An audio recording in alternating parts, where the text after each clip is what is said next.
TV, turning on your world.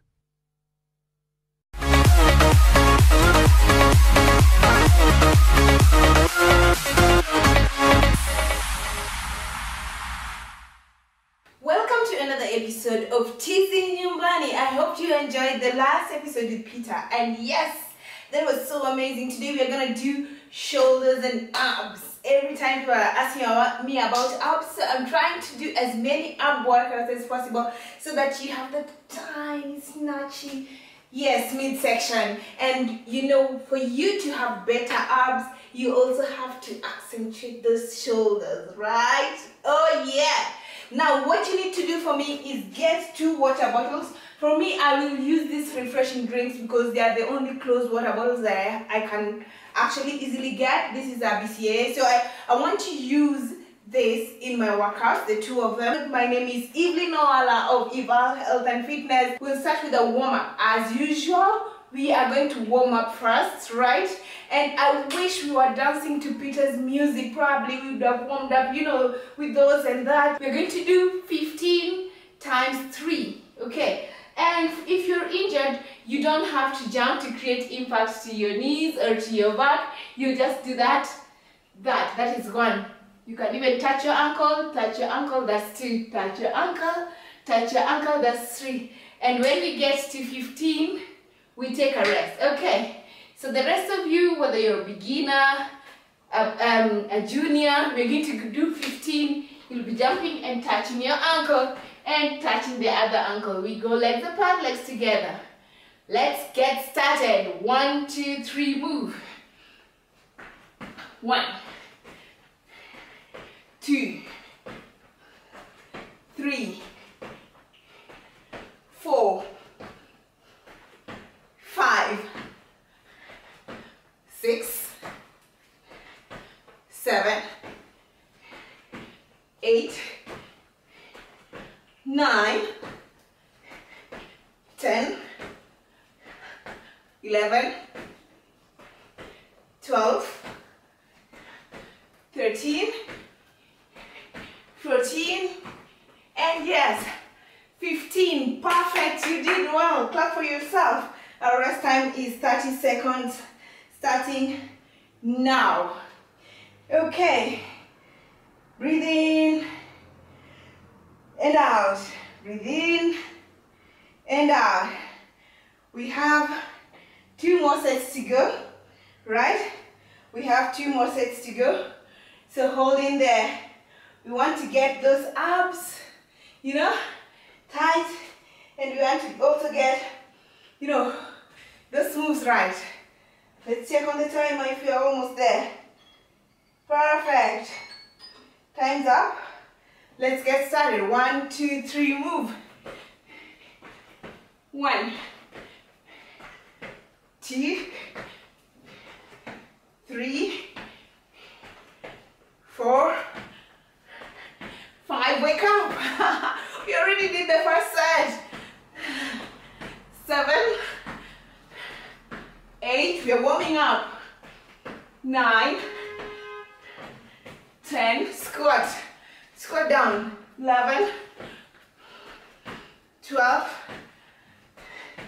13, 14, and 15. Breathe in and out. In and out. Our rest time starts now. So I hope if you're injured, if you're elderly, and you don't want to create impact to your knees, it's okay. But what you'll do is tap, come up, tap your ankle, go down nicely, tap, tap. Let's get those joints moving and the body moving and just get that workout in. I feel like I have energy already. You know, just like you, I was from sleeping, but right now it's all so different. The energy is already up. Let's go for the 3rd set. Time's up. 1, 2, 3, move. 1. If you're late to join us, we're going to use 2 small water bottles so you can bring them with you. 4, 5, we're just warming up. 6, 30 minutes on a day. 7, 8, 9, 10, 11, 12, 13, 14, and 15. Well done. Even these young ones are doing it. I know you thought they wouldn't do it, but they're doing it. Our rest time starts now. Breathe in and out. In and out. Remember our chairs, they never leave this. Because there are some people when they're doing that squat, even if it's warm up, they can't go down on their own. So they gotta get something to support themselves, right? Like that, okay. So they have to get something to support themselves. But apart from that, we are going to use this chair too as our prop today, right? Remember we said we are doing shoulders today. If you want to show a tight midsection, it's not just about the midsection. Sometimes you have to create an illusion of it. You have to build a little shoulder and build a little leg and, you know, tighten that up. So sometimes it's an illusion, you know. So I'm teaching you some secrets here. So let's go. You're holding this, you'll be having it here, and then you gently turn it like that. 1, you bring it down here, and then turn it like that. 2. So we're going to do 15 times 4. Depending on what you have, some people even have dumbbells. If you have a dumbbell at home, the better. So you can pick your dumbbell and just hold it like this, and when you take it up, you turn it like that. So we're going to do 15 times 3, starting now. 1, 2, stay upright. 3, 4, 5, 6, 7, 8, nice and slow. 9, usikuwe na haraka. 10, 11, 12, 13, 14, 15. Well done. And I can see you who is still looking for a water bottle. If you can't get a water bottle, pick 2 glasses. It will still do the same thing. So it doesn't have to be a water bottle. That's just an alternative.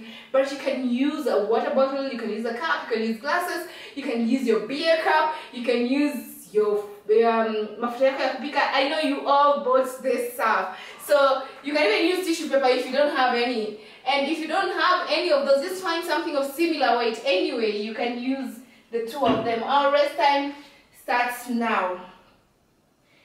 However, we are going to have an active rest time, so we are going to do our jump squats, right? 1, 2, 3, 4. Remember I said if you are injured, you do this. 5, yeah?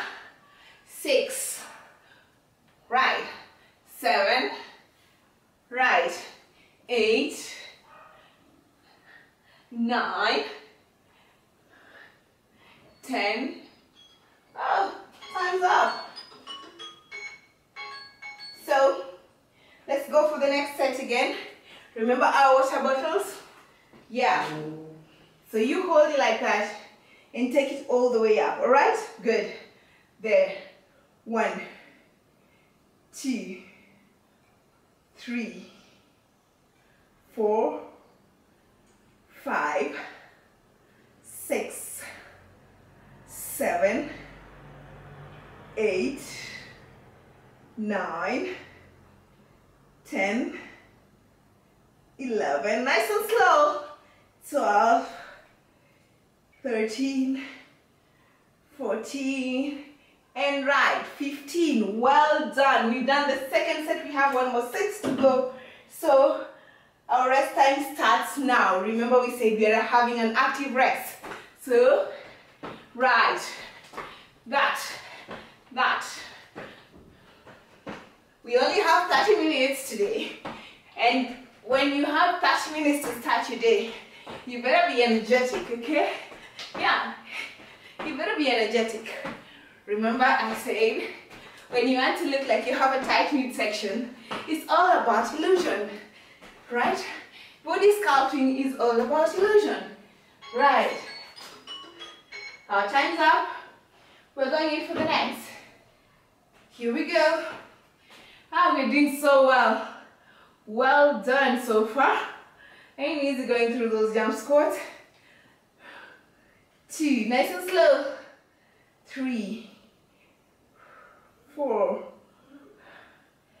5, 6, 7, 8, 9, 10, 11, 12, 13, 14, and 15. Clap for yourselves. You did amazing. Clap for yourself. Our rest time starts now. Remember, we are having an active rest, so let's get moving. Let's get moving, right? 1, 2, 3, 4, 5, 6, 7, 8, 9. Our rest time's up. So I'm going to demonstrate our next workout using one of these. So first of all, we'll place back our chair. Yeah, right. And we're going to go down with one bottle. I'm choosing this one, but maybe it's because it has pink. It is almost reddish. And I feel like it's a bit girly. Yeah. But basically what you're going to do, you'll go down, right? And my bottle will be right here. So we're down here. You'll take this, take it up like that, put it down back, take it this side and that. That's 1. So we're going to do 10 of those. Now here's the thing. While we are on that plank position, basically we're working out our abs. But when we do this, we are working out our rear shoulder. So make sure you open it up to work out that rear shoulder. This side and this side, that's 1 count. So we're going to do 10 counts. Are we together? Are you ready? Do you have your water bottle? Let's start. 1, 2, 3, move. And for the injured, if you find that you're not able to plank, just get on your knee and swing that. Yeah, right? And swing that. If you're elderly, the same thing. Trust you me, you're not ready for the young ones. The young ones can probably do this better than you. You're not ready for them. So just let them be. We are doing 10. This side and this side, 1 count. 1, 2, 3, move. 1. Nice and slow. 2.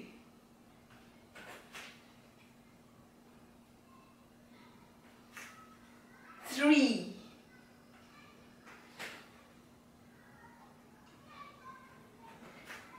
4. Keep going, you're doing well.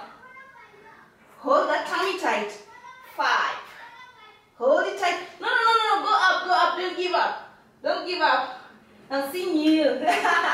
6. I know, when it starts getting tough, you feel like you need to leave. But no, hold it tight. 7. Hold it tight. Hold it tight. 8.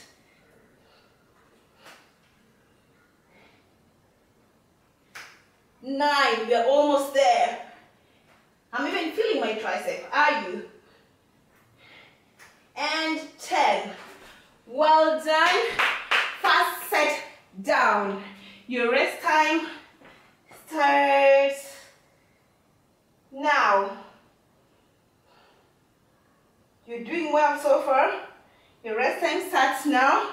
So during our rest time, this is what you're going to do, right? We're going to do that until our time lapses. So 1, 2, 3, 4, 5, 6, 7, 8, 9, 10, 11, 12, 13, 14, 30 seconds is such a long time. Oh my goodness. Holding that up there from the prayer workout. There we go. Back to the ground. Remember I said if you're unable to fully hold a plank for all that period, you can hold a plank for half and then put your knees down for the other half. But if you can push through, don't hide in there. Just get it going. And for the elderly, if you feel you can't hold it, please go to your knees to secure yourself. But I know most of them, there's some who can actually do amazing, so they can go the full way. So let's do this together, guys. 1, 2, 3, move. 1, hold that core tight.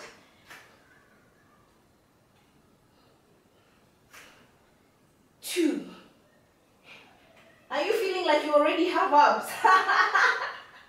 Yeah. 3,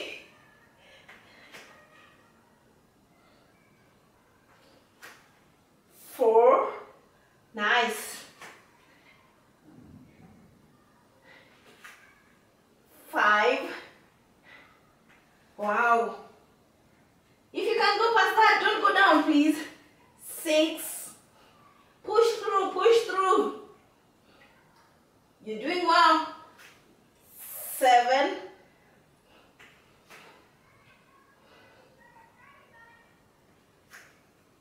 8,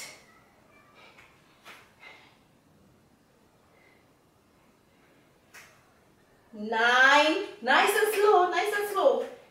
One more, you're doing well. And 10, perfect, and then clap for yourself. You actually did 10 of those. That's almost a minute, you know, of planking. Your rest time starts now. Oh man, we said we're doing this for the rest, yeah? And we remembered that, and don't do this. I'm straight, I can see you. I'm straight all the way, right? Nice and slow, just take it round in circles. I didn't even know my arms are this heavy. Even me, I'm learning today how heavy my arms can be. But let's keep going. Keep it going, keep it going, keep it going. You're doing well. Don't take it down. No. We are almost. Time's up. Time's up. We're going for our last set. You're doing well so far. And we're going for our last set. And I kind of feel like my abs are out already. And you know, from just going down in that plank, I know you feel the same way. Let's go. 1, 2, 3. Lift yourself up. Take it. 1.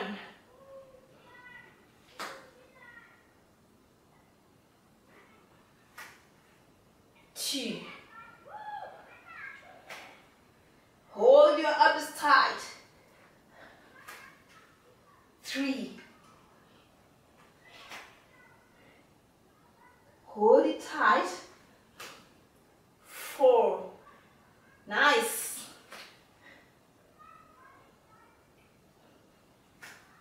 5. Nice.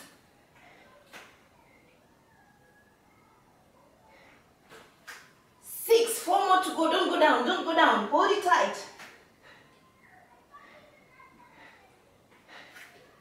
7. We are almost there. 8. Going strong, going strong, going strong. There we go. Hold it tight. 9. Let's go, let's go. And 10. Clap for yourself. Oh my goodness. We made it. We made it, but we still have the last timer. Starting now. Nice and slow. Hold it straight.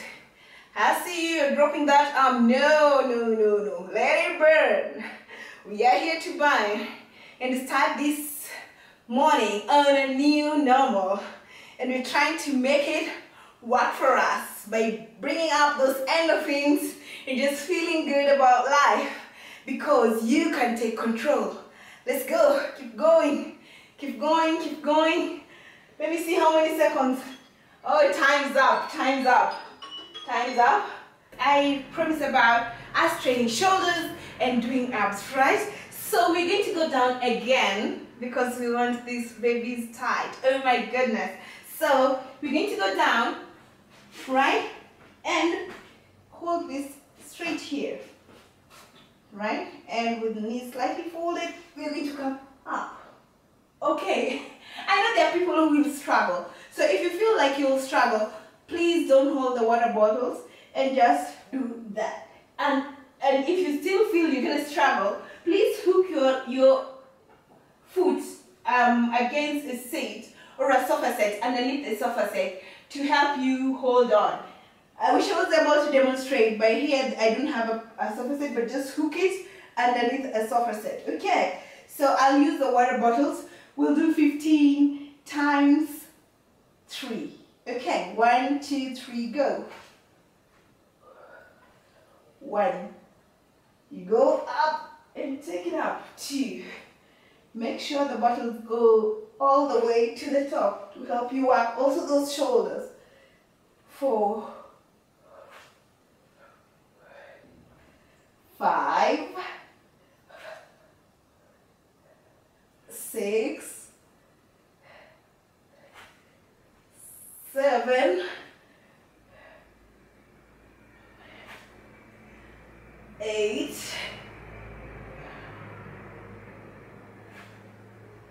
9.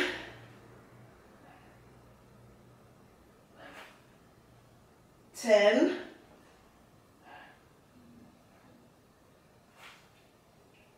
11.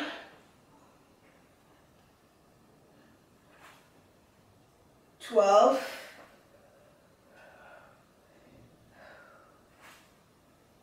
13.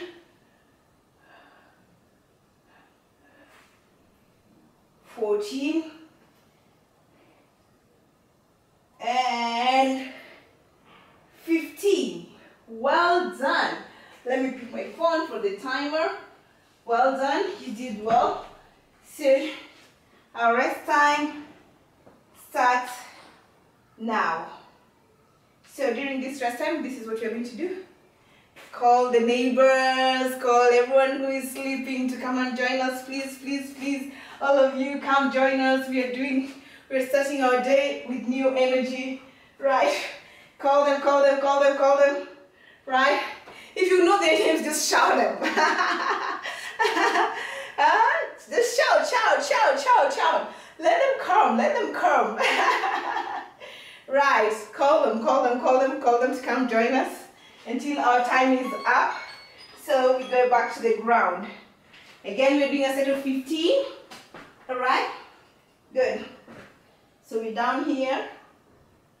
I said if you can do the sit-up without support, hook your feet underneath a sofa, it will help, right? 1, 2, and hold your arm up so that you work those shoulders. 3, 4, 5,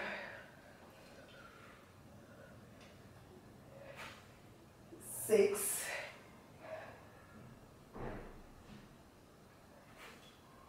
7,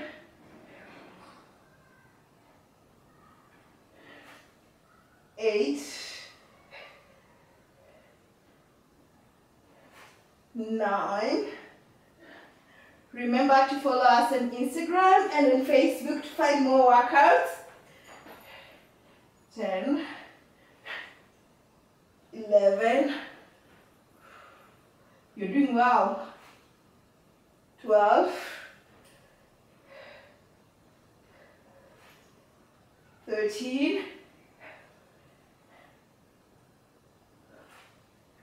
14, and if you have weight, you can use a plate to do this. 15. Well done. Clap for yourself. We're going for a rest period. Starting now, call the neighbors, call the neighbors, call the neighbors. Call everyone in your house to come and join us. Arms straight. Yeah, those arms straight. Call them to come and join us in our workout. Right? Keep going, keep going. Keep going. We have 10 more seconds, so keep going. Keep going. Walk around. Call them. If you know them by name, call them by name. Keep going, keep going, keep going. Right. 2 more seconds. And time's up.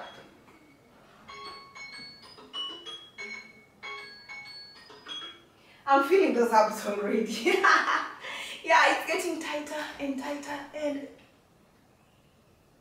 tighter. Let's go. 1, 2, 3, move. 1, 2. Take your hands all the way up. Don't fold it. 3. Squeeze backwards for that feel. 4.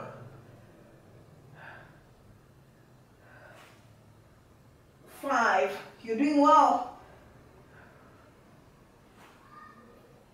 6.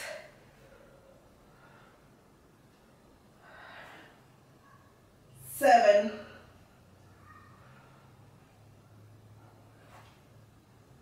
8.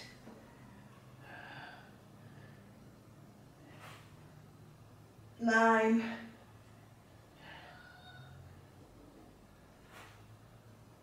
10.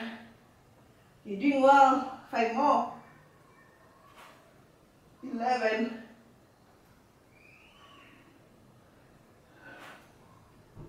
12. Nice. 13. 14. 1 more. And 15. Well done. That was set number 3. So we do the rest for set number 3. Are you feeling your abs and shoulders already? Starting now. Call them, call them, call them. Join us, join us, join us. Right? Call your neighbors. Call everyone around you to come and join us. Right? It's a new normal. It's a new normal. Come and join us. If you know them by name, call them by name. Call them. I know it's early, but call them. They're awake. They're probably awake somewhere, thinking of how to get off that bed. Tell them we have a new normal. Tizi Nyumbani is here with Evelyn and Peter, and it's amazing. Time's up. Time's up. Time's up. And that's the end of our workout. I don't know if you're feeling, if your abs are tight, but for me, I feel them. I feel them so much. I feel them. Oh my goodness. Right, that ab workout was amazing. Well done. Until the next episode. Bye-bye, and see Peter in our next workout session.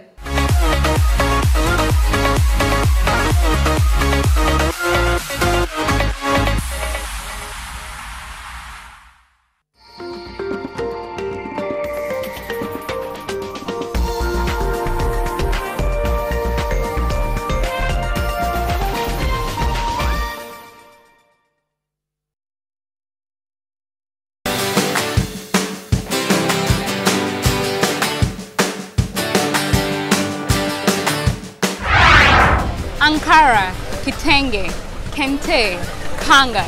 These are just some of the dazzling African print fabrics that you'll see worn across the continent. I am in Accra on a quest to find out the real drivers of Africa's fashion industry. Today I'm meeting Annie, who has built a business trying to solve one of the world's biggest problems, human waste. Founders are vision carriers. They bring ideas into life. You really have to think of the value that you can create for your customers.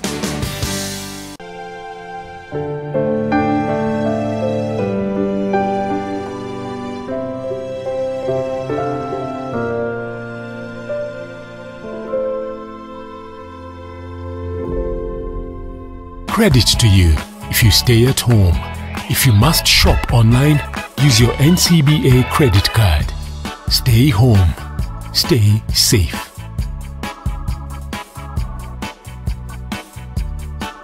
Akili, akili, akili, akili. Let's chase the germs away. Let's chase the germs away by keeping our hands clean. And when you want to sneeze or when you want to cough, do it in your elbow. Let's practice sneezing into your elbow. Are you ready? 1, 2, 3. Achoo! Again. Achoo!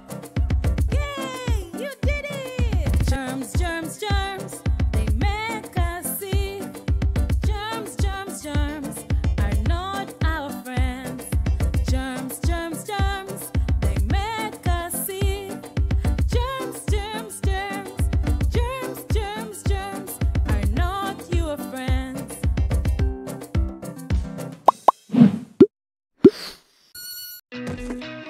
With DSTV Now, you open up a world of possibility where your entertainment is ready for you anytime and anywhere. To get connected, ask your parents to go to the App Store, hit download and log in. Incredible! Incredible! And while they're there, with DSTV's parental control feature, setting you up for the most fun and safest viewing around is as easy as 1, 2, 3. Amazing entertainment and learning, anywhere with DSTV. Mama, how can we stop coronavirus? We can fight its spread by washing hands with soap, like a geisha bar. Stay strong and go so far. Be strong and last long. Like geisha. Listen to me. I just found the money that Agatha took away from you. I'm going to give it back to you in exchange for my daughter's life. Let's just leave this place, forget everything, and head back to the States. Because of Erica? Will you marry me? You don't have to answer right now. I can wait, Erica. No. No. Where's the rest of the money? I'm going to give you the rest of your darn money when you let Agatha go. You can take me with you in exchange for her. Agatha, just go already. Don't you dare hurt my mother. Do you hear me? Leave before I change my mind. If I don't get my money after tonight, my dear, I won't hesitate to kill your mother.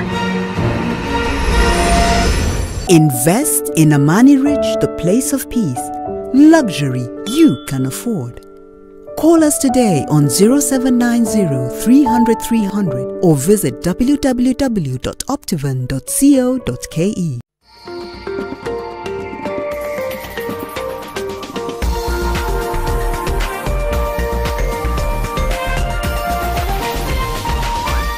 This is NTV.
Good morning and happy new week, East Africa. Welcome to yet another edition of Your World. My name is Gladys Gashanja, and according to the 2019 population census, the number of those living with disability stands at 918,270 people. That is the vulnerable group we shall be focusing on this morning as we get to understand how their lives have been disrupted by the coronavirus pandemic. As always, we would like you to be part of a conversation by sending your comments or questions on that hashtag new normal on any of the social media platforms, or you can call in using the number at the bottom of your screen. Here now is what you can expect on Your World this Monday, the 18th of May.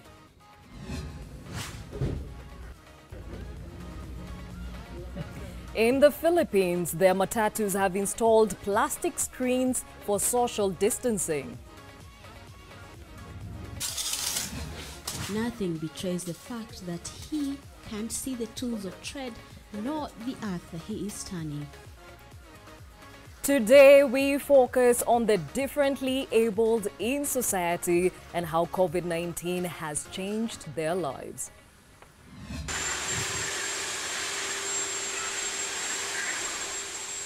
Look at that. This guy goes shopping using a robot. She's decided to use her skills and make face masks. She can't hear or speak, but that won't put her down as she fends for her family.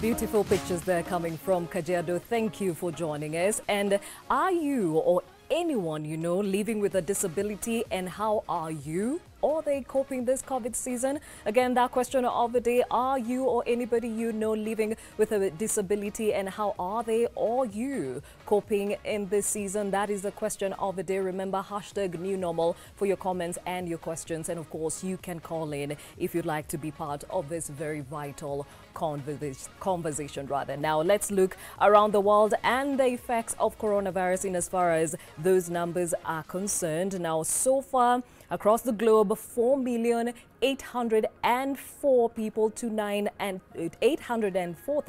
294 people have been confirmed to have COVID-19. 1,858,754 have recovered, and 316,703 people unfortunately have succumbed to this virus. Now, what is the status in Kenya? Well, 43,712 people have been tested. 887 people confirmed to have COVID-19. 50 unfortunately have succumbed to COVID-19, and 313 have recovered, thankfully so. Now, a look at the continent, neighboring Tanzania, the cases there. We have 509 people confirmed to have COVID-19. 21 deaths in that country, and those recovered 183. In Ethiopia, the confirmed cases in that country stand at 306.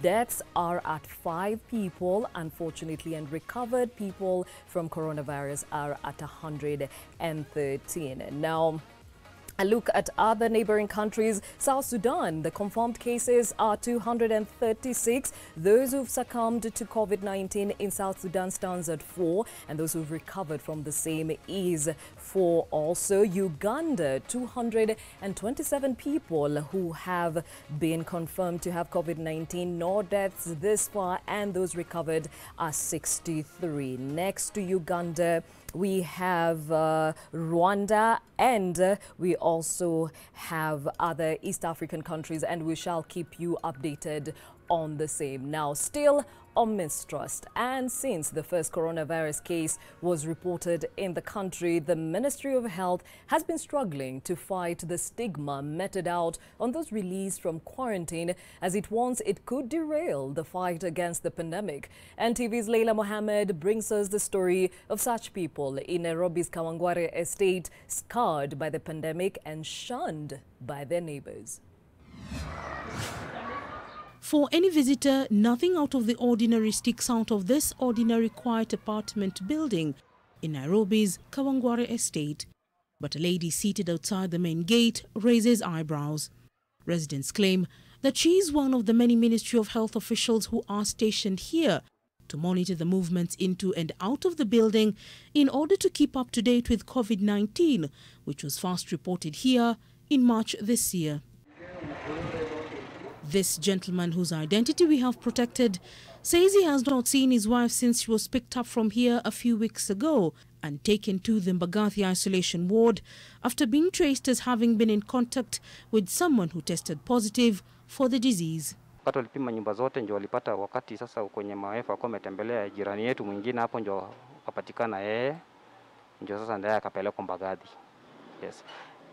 Ingine ni kwamba serikali, watu wa ministry pia wamesaidia wa health kwa sababu wamekuja wamefumigate nyumba yangu, wamefumigate ploti mzima. Other than worrying about her fate, he has also been taking care of their 9-month-old baby, left behind by her mother when she was taken into isolation. Lakini uzuri wake alipatikana negative. Hiyo ndio tunashukuru. Na mimi ndio nimeweza kukaa na yeye hiyo nyakati yote wakati mtoto alikuwa. Wakati mama alienda, mimi ndio nimekuwa na mtoto wawili kwanza, huyo mdogo na mwingine. He says he doesn't often venture outside, and this is why. Kwa sababu mara mingi hata mtu akitembea huko nje watu wanakuangalia, unaona ni kama wanasengenya kwamba wanasema yule. Unajua definitely wanaongea kuhusu mambo ya nyumba yangu. But hatujaona ile ati mtu anakukashifu ama kitu kama hicho, hapana. While within this compound, all measures to keep the virus at bay have been met. Outside, life goes on for a man who was taken into isolation. Though he never displayed any symptoms but tested positive for COVID-19, life took a turn for the worst after that. Hata job yangu nilipata imerudi chini. Sina kazi saizi, hata customer sina, nimepoteza wote. Mimi nimfanye kazi, mimi nauza makaa Kawangware. Many have since shied away from his charcoal store, and that hurts more than the disease. Wakazi wa Kawangware, mtu akitoka huko Mbagathi ama akiwa mahali yako, wakuja wamwamkie mzuri. Waache hii mambo ya stigma, wamshikilie. Huyo ni mtu brother ama sister kama ule mwingine amekuja, amepona. But while life crawls by for many, the scars inflicted by the COVID-19 will take time to heal for those who have had a brush with the disease. Leila Mohammed, NTV.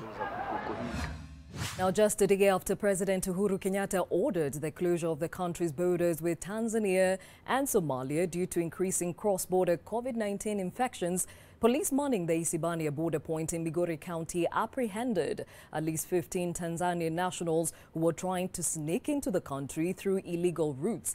Meanwhile, Tanzania has now also closed its borders and will not allow trucks from other countries transporting goods past the borders. Zainab Ismail with more. These 3 Tanzanian nationals are part of the 15 arrested today by police trying to enter the country illegally through the Isebania border point in Migori County. Also nabbed were 35 motorcycles that were used to ferry the men. While good fences make good neighbors, the absence of a defined barrier made it difficult for the police, as law enforcers engaged neighboring citizens daring to cross the border. The police had to use stones and poles to barricade and mark the border. At the Kenya-Somali border point in Mandera County, there is heavy security presence, some on the ground while others on border patrol cars to seal off the already closed border with Somalia. Up to now, there are no other movement, because from each and every point, we have officers who are manning different centers, different stage of which that is from BB3 up to BB4. Kenya shut down the border with Tanzania and Somalia except for cargo transport, but all drivers will have to be cleared fast. And barely a day after the president's directive, Tanzania has also ramped up directives targeting cargo trucks and goods from within the East African community. Tanzania's Health Minister Umi Mwalimu said all cargo transactions will now happen at its borders and no trucks will be allowed in and out of its borders. Malori yote sasa hivi yenye mizigo ambayo ni ya Mtanzania inahitaji kuingia Tanzania, ama ni ya mtu mwingine lakini mwagizaji ni Mtanzania, alete gari nyingine ije ifaulishe mzigo hapa, gari ya nchi nyingine yoyote isiingie, ili tusiendelee kuharibiana biashara na kuweka mazingira ya kibiashara katika afya ambayo hayahusiani na ambayo yameleta utata mkubwa. Tumezungukwa na nchi za karibu 8. Ukizifungia maana yake umezinyima uchumi wao. Kuna baadhi ya nchi chakula zinategemea vyakula vya Tanzania, mahindi, mchere. Ukiwafungia wale wasipelekewe kule, kwanza umewadumaza uchumi wale waliokitengeneza hicho kitu, lakini umewanyima pia vyakula watu wanaokuzunguka katika nchi. The closures are an unprecedented move in the East African community's 20-year existence as the virus threatens to further drive a wedge between Kenya and her neighbors. Zainab Ismail, NTV. Now, Kenya starts a mass testing operation at the Busia border post on its border with Uganda to identify infected truckers in order to stop the spread of the coronavirus on its territory. Now, the Kenya Medical Research Institute located in Busia is able to test approximately 5,000 samples a day, according to its laboratory manager.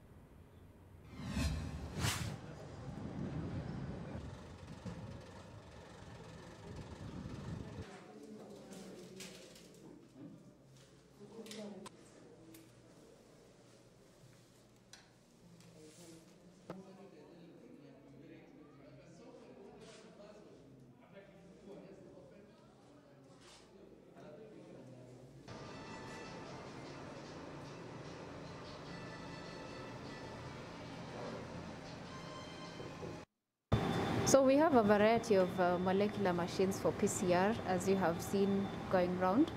But for now, we can confirm that at least 4 equipment have been approved for testing in this country. One of them being this Cobus 8800 machine. Then I can comfortably say that we are able to test approximately 5,000 samples within a day, right here in Kemrialupe. Sai kufanyiwa testi Kenya ni mara ya kwanza, lakini Uganda nimefanyiwa mara 3 na sina shida yote, sijaipigiwa simu. Madereva nao ni vizuri wanafaa upimo, sababu unajua tunaambatana na watu wengi, tunakutana na watu wengi kutoka sehemu mbalimbali. So ni lazima wapimwe, sababu huwezi jua mwenzako yuko hali gani.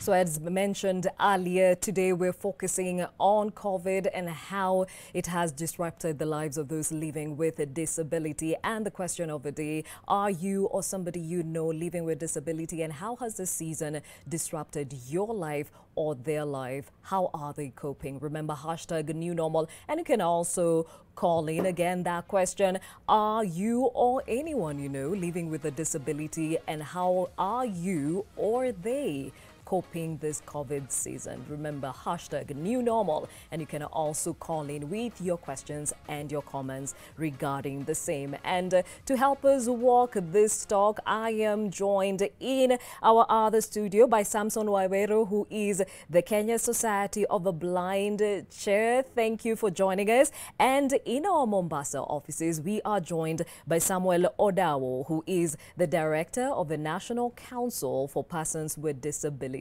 Thank you, gentlemen, for joining me this morning. And I will start off with you, Samson. What are some of the challenges that you personally are facing during this COVID season? Thank you very much, Gladys. And it's nice to feature in this terrific show. Now, as a person with visual disability, our challenges have just shown during this pandemic. One is that the problem of social distancing really affects us because in our day-to-day interaction with the environment, we rely on guides to assist us move around, and with that in mind, we need to be really close to them. So we've tried to come up with ways as a society to try and mitigate some of those challenges. Another thing is that we cannot move to go and fend for ourselves. We cannot, personally, I cannot leave the house. It's difficult because I'm fearing, what if I get this virus? I've not heard from the government how a person who is visual impairment is going to be handled in case they test positive. So we are really taking care of ourselves and having to balance going to work and maybe trying to get food so that we also don't go hungry. Very pertinent issues you raise. Now over to Samuel in Mombasa. How has this season affected you on a personal level? Good morning, Gladys, and thank you for the question. First, allow me to express my thoughts and prayers to friends and families of those who have already succumbed to the disease. And we hope that some measures are put in place swiftly to either talk of a vaccine or a treatment for the disease altogether. Yeah, personally, I definitely have been affected by the scourge, because then I'm unable to continue with my activities as normal. The new normal is not too pleasant for us, persons with disabilities, particularly myself. I'm a person with disability, totally blind, relying on a sight guide and touching surfaces for obtaining information, just like Samson has mentioned. And therefore, it means that I have to scale down my activities. I have to adapt new measures to survive in terms of relying to one person, or at least somebody that I'm very much aware of in terms of their movements, that I avoid being infected. And even at work, I mean, we've had to come up with measures to ensure that we protect persons with disabilities, or ensure that persons with disabilities are properly cushioned from the negative effects of the pandemic. So it's a pretty difficult situation for persons with disabilities, to be honest. And we shall be breaking it down further in as far as how the cushioning is happening and the challenges those with disability are living or facing in this season. Now, to somebody else who is with us in studio, Steve Kanywe is actually has a hearing impairment. He is deaf. And Steve, what are the challenges you have faced in this season?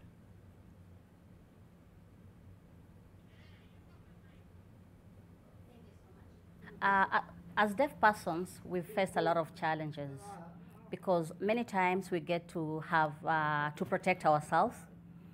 And how do we do this?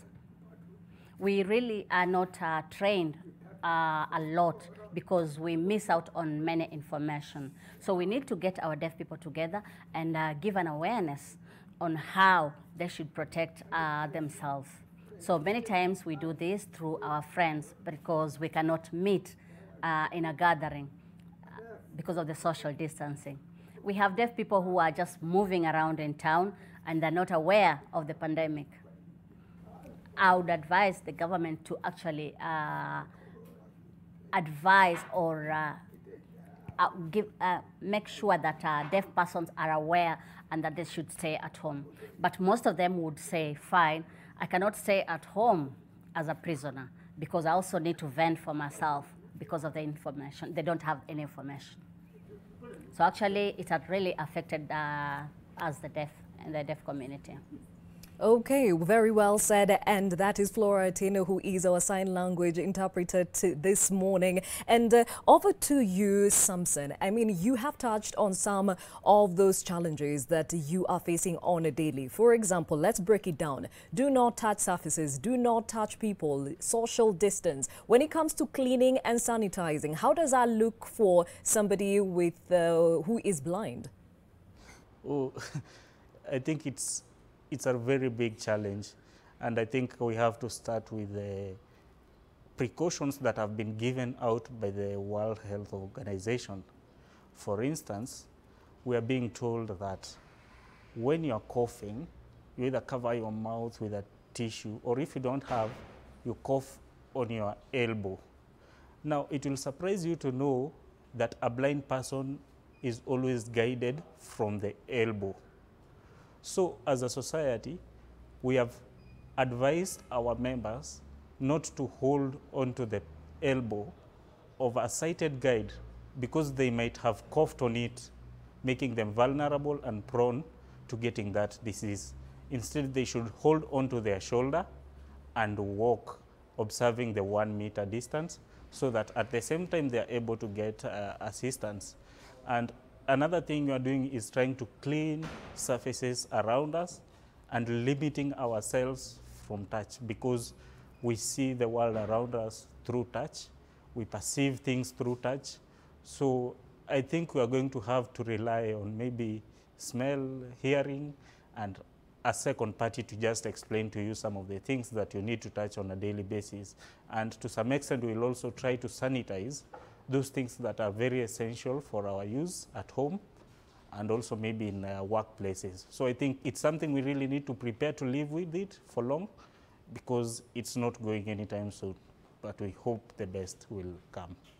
Thank you, Samson. And over to Samuel in Mombasa. Samson talks about the fact that your guide holds on to your elbow. So when it comes to sneezing into your elbow, it becomes a risk in itself. Do you even have people who are volunteering to be guides in the season? Thank you, Gladys.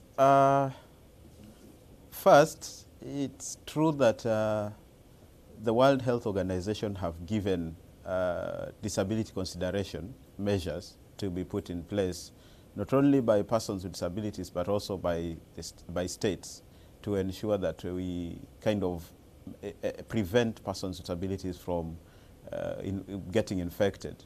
And it's a situation that for those who rely on sight guides, like we blind people, or even those who might rely on those who push them, with wheelchairs, or those with psychosocial challenges that might rely on people, or even those with cerebral palsy, different types of disabilities that rely on support, their support networks for their daily life. It's important to have somebody you can rely upon. Yes, you may want to increase your network to volunteers, but it should be somebody that you are well aware of, because you don't want to expose yourself too much to people that you may not be very much aware of or conversant with, and therefore increase the spread of the virus. Because, for instance, during contact tracing, if you have gotten exposed rather to so many people, then contact tracing becomes even more difficult. What we may say is that those offering support must now take extra measures, extra measures to ensure that they don't infect those that they are supporting or assisting. And even those that are being assisted should then take extra caution to ensure that they are not infected by those assisting them. Just like Samson mentioned about holding the shoulder for a blind person and not the elbow, because then the elbow is now a bit tricky dealing with. But also something that's important for us persons with disabilities is frequently disinfecting the assistive devices which we use. For instance, I use a white cane, and somebody else will be using a wheelchair or crutch or whatever moving devices or assistive devices, even if it is hearing aid, that persons who are deaf are using. Now, it's important that they are disinfected regularly to avoid infection. Okay, and we are now joined by Mildred Omeno, who is a gender and disability advocate and also is physically impaired. Thank you for joining us, Mildred. Now, Samuel mentions the importance of keeping on sanitizing your own crutches. How has life changed since COVID-19? COVID-19 has come with a lot of changes for people with disability. The issue of sanitizing is a bit tricky because for a person with disability, we are more or less attached to assistive devices. Like, for example, I wouldn't move without my crutches or caliper. So the issue of sanitizing is critical, and as guided by WHO being the main way of controlling more infections of COVID-19. So we have to keep on its sanitizing, and for us it means like the more assistive devices you use, the more you're required to sanitize. Like for me, I use a caliper on my left leg and I use crutches. So these are foreign items that I have to keep on sanitizing, and based on the materials they are made of, it could be really challenging because if you are sanitizing your calipers, then you might not sanitize the materials that don't really dry up fast, you know? Like you wouldn't sanitize and dry up the leather parts of your caliper or something like that. But all in all, that's the way we have to go, and we have to ensure we do it more often. And on touching surfaces, for physical disabilities, it's almost impossible to avoid touching surfaces. For example, some disability make you imbalanced, sort of. So if you are moving around, you might be prone to touching any surface to just secure your balance as you move. So this is also a new life. They call it new normal, that people with disability have to go through other than the isolation that was there before. But I would say COVID-19 has increased it, because then it means even the people who support you with your daily activities, like your caregivers, are also like people whom you would be looking at as people who are likely to infect you. So it means that your sanitization doesn't only stick to yourself, but extends to your caregiver. So that means like a lot of keen attention that people with disability have to make, as opposed to people who don't have disability. Now let's look at the other factor. You're going about your business in town and you need to move from point A to point B in the season of COVID-19. Are people willing to assist you along with the social distancing going on? I must say that this has changed a little bit. There's the willing aspect, and also there's the fear, both from the person with disability and the person who is assisting. So there could be people willing to assist, but the more they will, the higher the risk of contacting COVID-19. So this means that you're restricted to that one person maybe you are used to. And it makes it difficult. And looking at the gender lenses for women who primarily make decisions in the family in terms of what people are supposed to eat, what people need to do in the family. Like, it doesn't matter whether you have a disability. If you're a woman, you'd still make these decisions. You still have to go to the markets. And on a normal day, the market, navigating the open markets is usually a challenge for people with disability. So with COVID-19, it's even more complicated. And then this means you have to also go with someone to help you carry your stuff from the market. And it's also posing like a risk. Like if you wash your hands as you buy from the open markets or get into the supermarket, get gloves, pick stuff from there, still you don't feel like you're really well taken care of as a person with disability. If, for example, you're going to the market and you want to buy in bulk and you need to have 2 or 3 people maybe accompanying you to the market.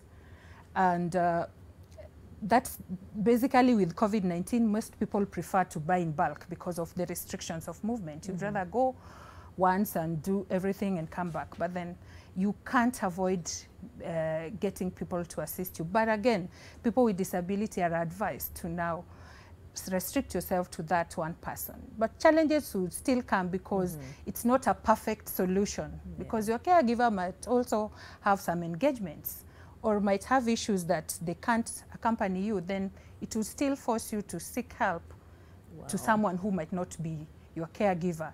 So with increased gender roles for women, it becomes even another challenge, because anyway, life has to go on with COVID-19. Yes, you have to find a way of dealing with it and keep safe at the same time. Okay, well said. Now, in the streets of Moya Town in Embu County, Sarah Wanjiko, who is deaf and communicates through sign language, has heard the call to help.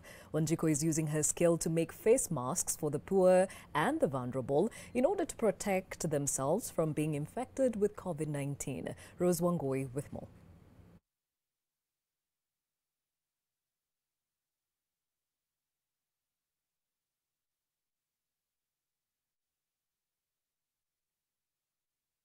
The moment, let me throw this question actually to Steve Kanyua, who is deaf. When we talk about wearing masks, what kind of challenge does it pose for those that are or who have hearing impairment?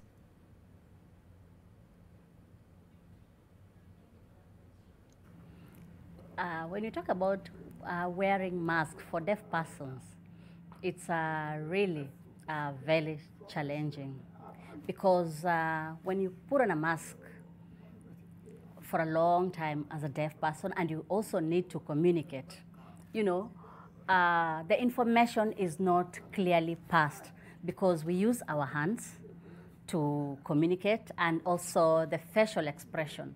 But you see, now you'll have to move your mask down, and that will mean touching your mask every now and then. So it really has impacted on our communication with the deaf person.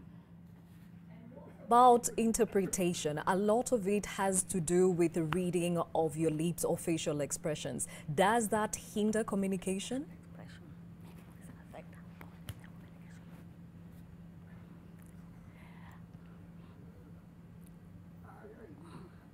Just repeat your question again, please. When it comes to communication, a lot of communication for the deaf is based on reading facial expressions. Is wearing masks hindering the communication at this time? It's really affect our communication, as I said, because as a deaf person, when you're communicating, some of us are used to reading the lips. So we use lip reading and hands at the same time. So when you put on a mask, it really affects your communication as a deaf person. Okay. It's very difficult and it's challenging to us.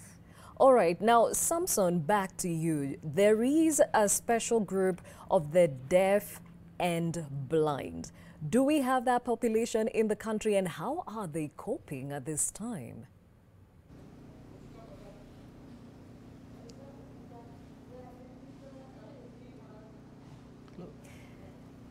Samson, if you can hear me, we have a special group of people that are deaf and blind. How are they coping at this time? Yes, Gladys, it is true. We have a special category of blind people who are also deaf. And it's a big challenge to them because they entirely depend on touch. That is, to learn what they are being communicated to, and also to know what the person handling them wants them to do. And I think the biggest challenge there is with access to information on their part and also the part of blind people. Because with the COVID-19, information will help you try and protect yourself so that you reduce the chances of being infected. But our biggest concern as a society is the kids, the deaf-blind kids, who have not entirely even learned the whole communication system. And so they have to be really taken care of in a very special way. Same as for the visually impaired kids who are still at home with their parents. We try to advise them that they should limit even their interaction with other kids, because it will be difficult to know what they are touching and who they are coming into contact with, because that in itself is a great risk. And I think on many other things, on education to do with the children with disabilities, that we shall continue touching on. But this is a really disturbing area. Hey, now Samuel, we are talking about the lives and times where we're seeing containment and curfews. How is that affecting those with disability? Thank you, Gladys. First, allow me to also mention that wearing of masks also will impede the operation of those with low vision. Because then for some people they feel a bit not only imbalanced, but kind of they lose their ability to sense the environment, because mostly in low vision there are those who are either short-sighted or long-sighted. So by having this other, protection on your face, it kind of reduces their chances of seeing. And so this is not just affecting those who are totally blind or deaf, or persons with physical impairment, but even the people with low vision, and who normally, unfortunately, are not thought of, because somebody sees you don't have a white cane, and so they conclude you are seeing, and yet you also have a problem with your sight.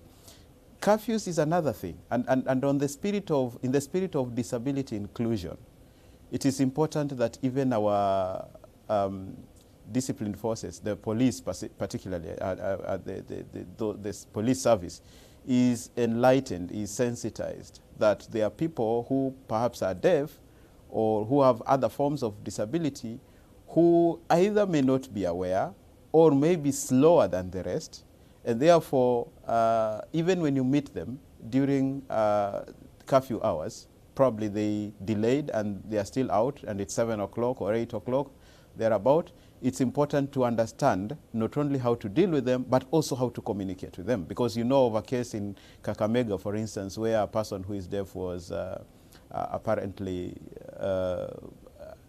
kind of roughly dealt with, and that was not good. So it's a question of even not only sensitizing persons with disabilities or the community, but even the police service, so that they understand, one, how to communicate with these people, and which is the reason the National Council for Persons with Disabilities have been facilitating sign language training, so that people, our civil servants, can understand how to use sign language, and particularly now, during curfew, so that the police, the chiefs, all those that are responsible for implementing the regulations that have been put in place are able to also communicate with these persons with disabilities, be they intellectually challenged, be they deaf, be they those who are blind, so that we see how to assist them during this time. It is a time where we have to come to the aid of each and every person in the community, so that nobody feels left out.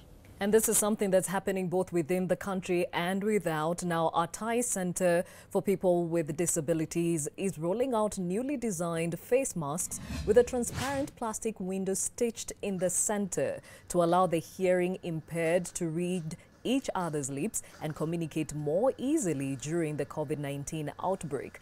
The masks, rather, are being produced with Thailand's Department of Empowerment of Persons with Disabilities, which provides job opportunities for people with various sorts of impairment.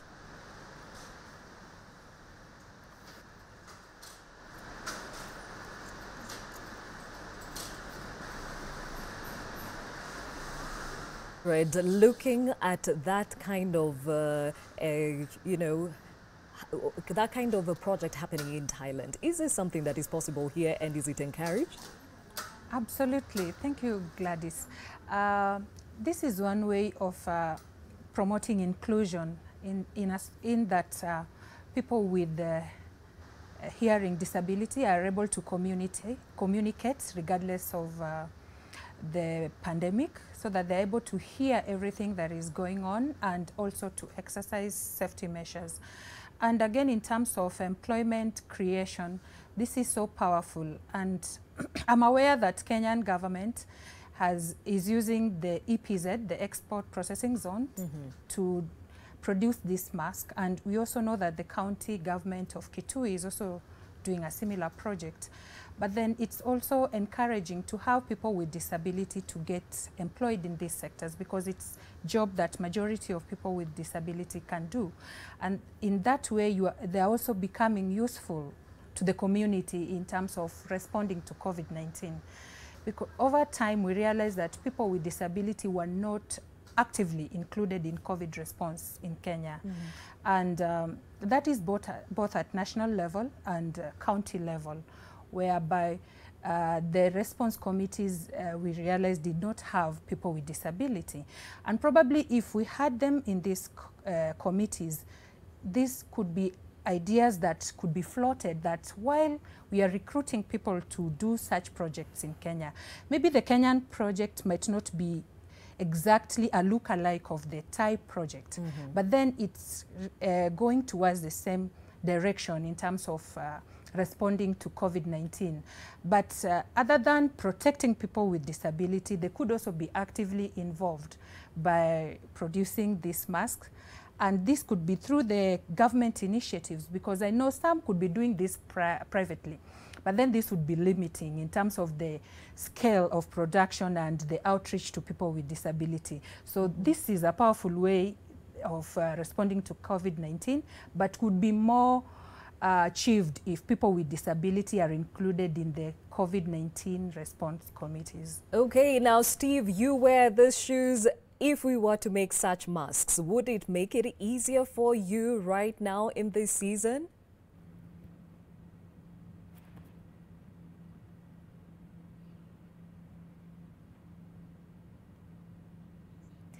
Would these masks make a difference for you, Steve, during this season?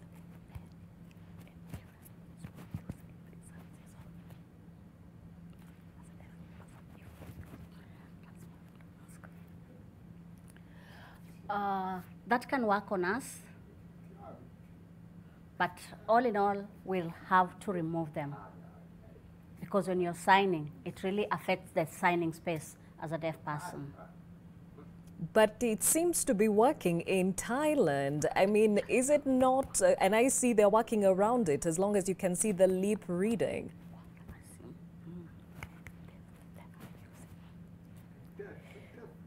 If it's a deaf to deaf person, that will be okay. But a deaf and a hearing person, it will be very difficult, especially for a sign language interpreter. It will be very difficult. But if it's a deaf to deaf, then that will work so well. Okay, interesting perspectives that can be taken in even as they take up such a project here in the country. Now, we are also joined by Isaac Wafula, who is coming to us from one of the informal settlements here in Nairobi. Isaac, how has life changed since COVID-19 for you as a blind person?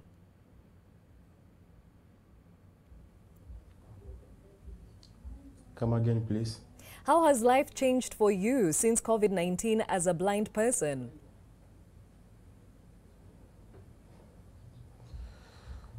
Oh, okay. It is quite a difficult moment for us because, you see, we normally use hand to identify things on our daily basis activity.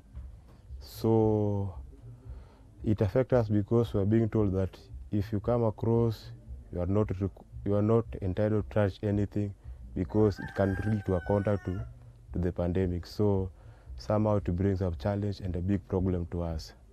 Okay, earlier we were talking about the existence of curfews. How has that affected you?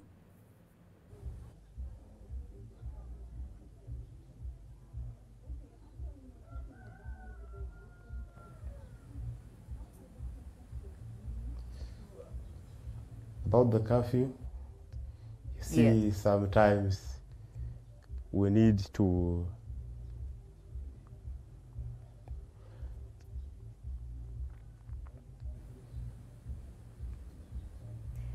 Wafula, if you can accessing hear me. some of the basic needs like food.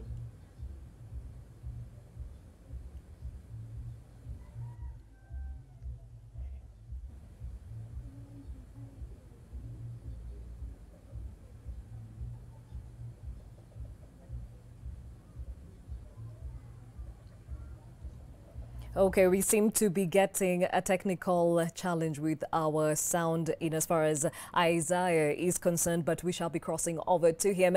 And at this point, Samson, even as we talk about the curfews, this has led to those that are found after curfews to be taken to quarantine now or isolation centers. Are these centers even conducive for those that have disabilities?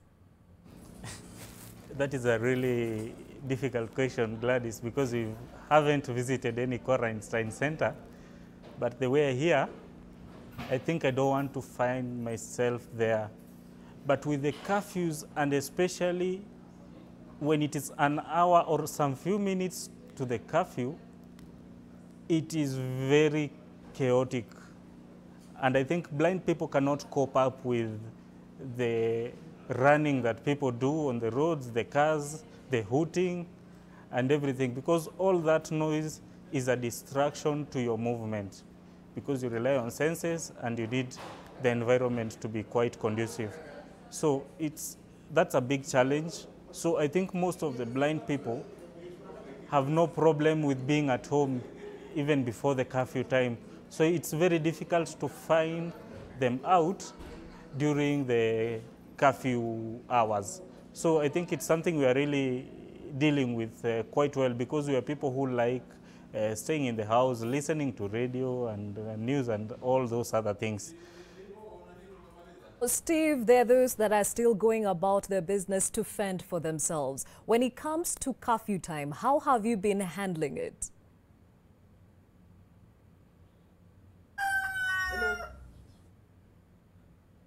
Steve, how have you been handling curfew time?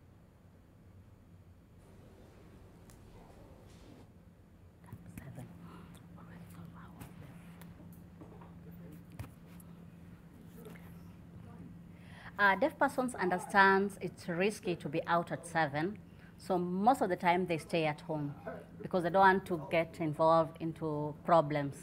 Most of them have obeyed and are staying at home. We only have a few who maybe are driving.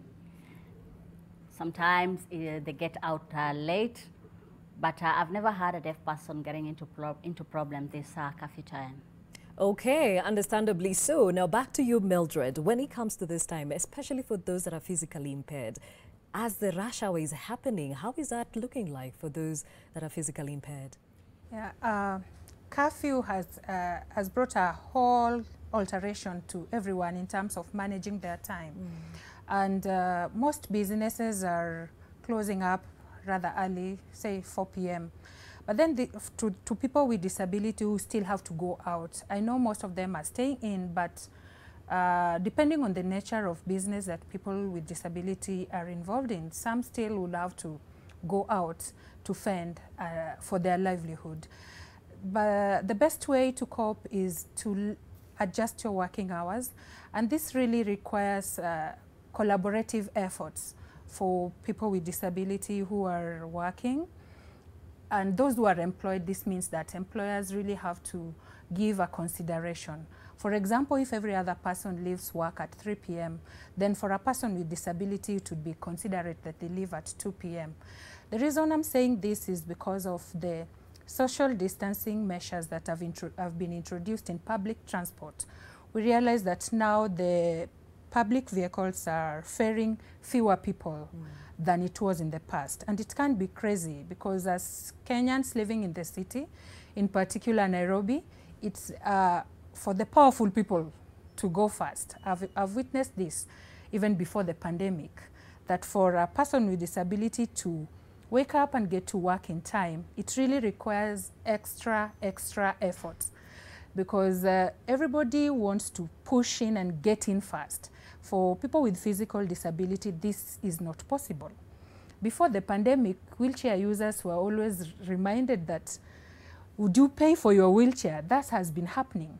So you can imagine what is happening during the pandemic when people are nearing the curfew hours, and it's even the people in business want to make profit. So unless they have got the extra compassion and understanding that they really need to let people with disability in first, then it would be chaotic for people with physical disability. So it would be nice for public transport actors to at least prioritize when for commuters who have disability, that they may go in first, and also for employers to give some reasonable allowance in terms of time, because moving from point A to B is a crisis because of the physical disability. But then looking at the social distancing measures, that's another crisis in terms of who goes into the public vehicle first, and how are the actors accommodative to people with disability in terms of letting them in first. And then that also gets us to the next problem in terms of curfew. What if you are not able to navigate all these challenges from your employer getting you some reasonable allowance to leave work slightly earlier so that you can beat the curfew, and then the actors in the public transport industry not accommodating you by giving you priority, then it means you're likely to get into problem with the curfew challenges. And then this takes us to the quarantine issues. We only know that for those of us who've not been able to at least see how the facilities look like, we know that there are institutions like KMTC or other schools. And what we know for a fact is that most of these institutions are not disability inclusive. And that takes you to the reason why we've seen media reports of people escaping from the quarantine facilities. But I know for people with disability, escaping would not be an option. Once you get in there, you'll have to comply, because you might not be even able to escape even if you want to. So it's also important that government ensures that these facilities are disability inclusive in terms of accessing maybe the washrooms and social distancing, and how would you get your interpretation services if you're deaf, for example. Are you going to be quarantined with your interpreter, or how will you survive? These are the questions that are just lingering to the minds of people with disability should we find ourselves in the quarantine. Good question there. Maybe someone can help us out here. Have you made an assessment as the National Council for Persons with Disabilities in as far as how these quarantine centers look like? Gladys, it's a known fact that Kenya being a low-income country, most of our facilities are not disability friendly. That's a common challenge that we have with these institutions. And so much so that not all quarantine centers can sufficiently handle persons with disabilities. There is even need, and we've communicated this, that in every county there ought to be a center that is disability friendly.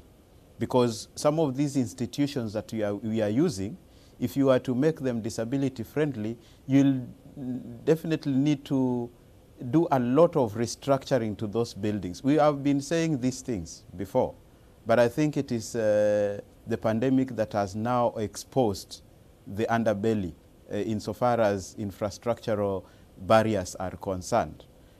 Millie has mentioned, rightly so, that we've been struggling, those with wheelchairs, to get into vehicles, such that they're even told to pay for their wheelchairs. And we've been saying we want inclusive transportation. We need us to work on that. And you will know that the National Council for Persons with Disabilities is not an active implementer of all these things. We must have disability inclusion in everything. So inclusive programming is important in every sector. So insofar as quarantine centers are concerned, not all are disability friendly, and therefore we have communicated that there has to be active measures to ensure that at least in every county we are having one that is disability friendly, even if it means having one center where you can take persons with disabilities. I know not all persons with disabilities will require the same accommodation. For example, for a blind person, it would be different from, their needs would be different from those of with physical disability, or those with intellectual, or even those with the deaf. So these are situations that have to be varied. Disability is not a homogeneous thing. You know, like we don't all have the same needs. Our needs are varied, And therefore, in every quarantine centers, those varied needs need to be taken into consideration. And Samson, before we take a break, in the case for those who need interpretation, is the ideal situation that they are actually quarantined with their aides or guides or interpreters? I think no, Gladys. We've seen the guidelines from the Ministry of Health. We are waiting to see whether they'll come out with any document that expressly touches on how people with disabilities, in case of assistance, how they'll take that into account. We've been working with the ministry. We have a representative in our board, and we've done something at least to try and give them an idea of how guidelines for visually impaired people should be like in case someone is quarantined or found to be have tested positive of the COVID-19 virus. And I think going forward, access to information here is really key, because when we have a society where we mind about even those with disabilities, because we have that knowledge, because we've been sensitized and that awareness has been created, it will be very easy to mitigate some of these things when they come up. Because right now, I think people with disabilities will suffer on the basis of knee-jerk reaction. In case something comes up relating to a person with disability, it will be treated based on the knee-jerk reaction from the government, and I think that is work cut out for us out there that we need to take into consideration in times of disasters, how we handle the issues of people with disabilities, even the social net aspect, whereby if you expect people to stay at home and they have a disability, it would be good to at least give them and consider them for that stipend. Now you see that what the government released goes to the severely disabled people. But during a pandemic, you have a disability, you're on a wheelchair, you're blind, you're deaf, you don't want to go out. You are also severely disabled. So I think these are some of the things the government should take into account now and try and mitigate by putting most of our members on stipend so that they are prevented from going out and putting themselves in that risk. When we come back from the break, we will talk about how that can actually be practically implemented. But before we take a break, remember our question of the day. Are you or somebody you know living with a disability, and how are you or they coping during this COVID-19 season? A lot of your feedback coming through. Noble says it's one of the trying moments for them, but we as a community have contributed towards a great cause to them. I wish you could tell us what exactly you have done. Now, Simba Hashim says the government should conduct surveys on the impact of COVID-19 on different vulnerable groups, such as persons with disabilities, in order to gather evidence that will be vital in providing them with support. Very well said. Another here from Muigai who says, my take on this visually impaired, I hope the government should avail gloves to them to enable easy touching of surfaces as they move around. Then we should have more sign language interpreters to pass on the information to the deaf and speech impaired. Something that Samson, the chair of the Kenya Society of the Blind, has alluded to. Ngoko Jemima says, always proud of you, bro. Samson Wawero, God bless you. Thank you for watching Your World this morning. Another here from Afax Ruoti. He says there is a group that is undergoing untold suffering, and here I belong. The diabetics who have no source of income, dependence, or depended upon. Our government has failed us beyond forgiveness. Well, those are your comments, and of course we also encourage questions to any of our stakeholders in studio, even as we continue to tell and speak of for those living with disability from a personal point of view. We take a short break, but Your World will be back right after this.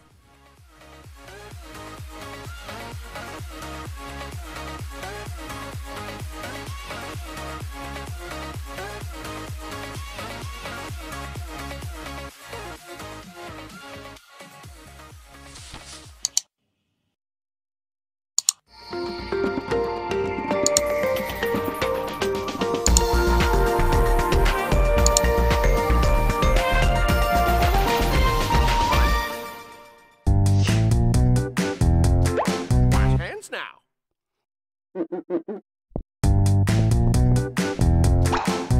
hands now.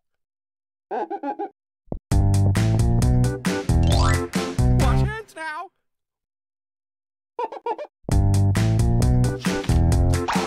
Wash hands now. Hand washing is one of the best ways to stay healthy all year long. My name is Eliud Kipchoge.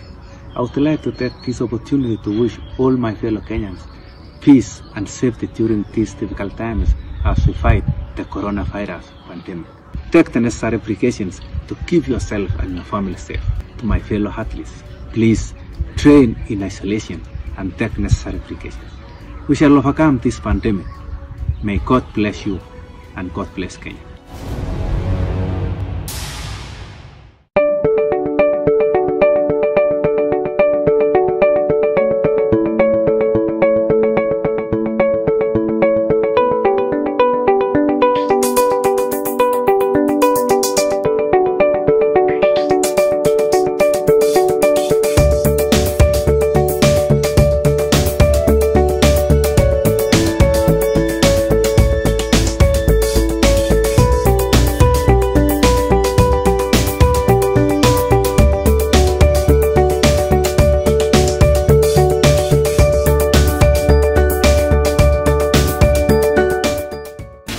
Week on Lit 360. It's common knowledge now that in Kanye's latest album, on one of his tracks, he sampled a song called Kothbiro by Ayub Ogada. Huku mambo ni mtaratara, Niki come through wana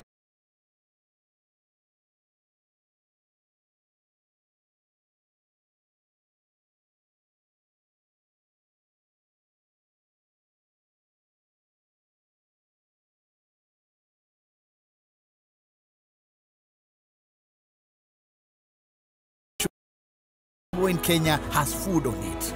Dial *126# to transfer your Bonga points now so they can buy food and necessities at any outlet with a Lipa na M-Pesa till. Safaricom is for you.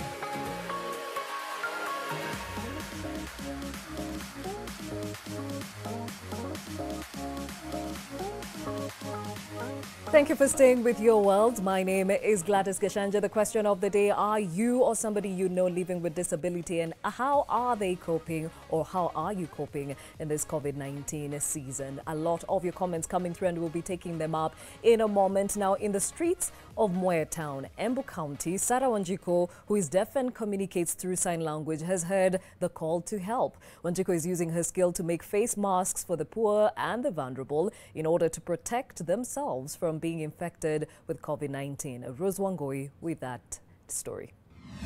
At a glance, Sarah Wanjiko is an everyday person going about her business. A closer look at her interaction with others, one quickly figures out more about her. Sarah has had a hearing impairment since birth. It is through a translator that we get to learn more about Sarah, who works as a tailor in the streets of Mwea, Kirinyaga County. Despite her situation, she has decided to use her skills and make face masks. She is busy making masks to help protect thousands from coronavirus. She usually uses scraps of cloth and makes unique pieces of face masks for a good cause. You can see that I'm a very happy deaf woman today because you're supporting the people living with disability. I don't sina pesa mingi ya kununua. When I make the masks and then the material is over, I get a profit and then I go and buy another material. These masks are not only assisting in protection of people from coronavirus, but also serve as a means of livelihood for Sarah. If I would get supported more and more and make more masks for the community, it will be okay. And her greatest satisfaction is a job well done and customers appreciate her services. Rozongoi, NTV.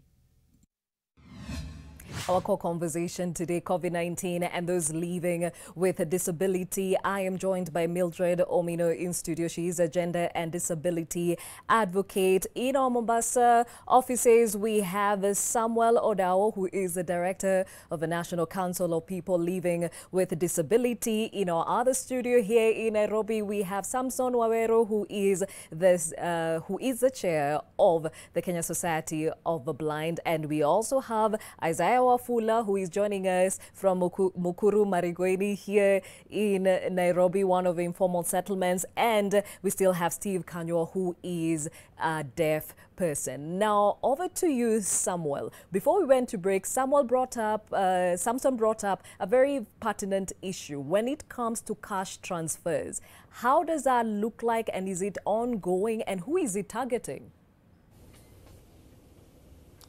Thank you, Gladys. If you allow me to go back a bit on the question of whether these deaf people should be quarantined with their sign language interpreters. I just wanted to mention that would look a bit tricky to the sign language interpreter, and it is more important, as we have advised, that the centers should have those services. They should be able to procure those services, because remember, it's not only sign language interpreters. We need psychologists there, we need social workers there. Some of these people will need counseling, and some will need extra support. So it's something that we have already advised. Now, on the question of cash transfer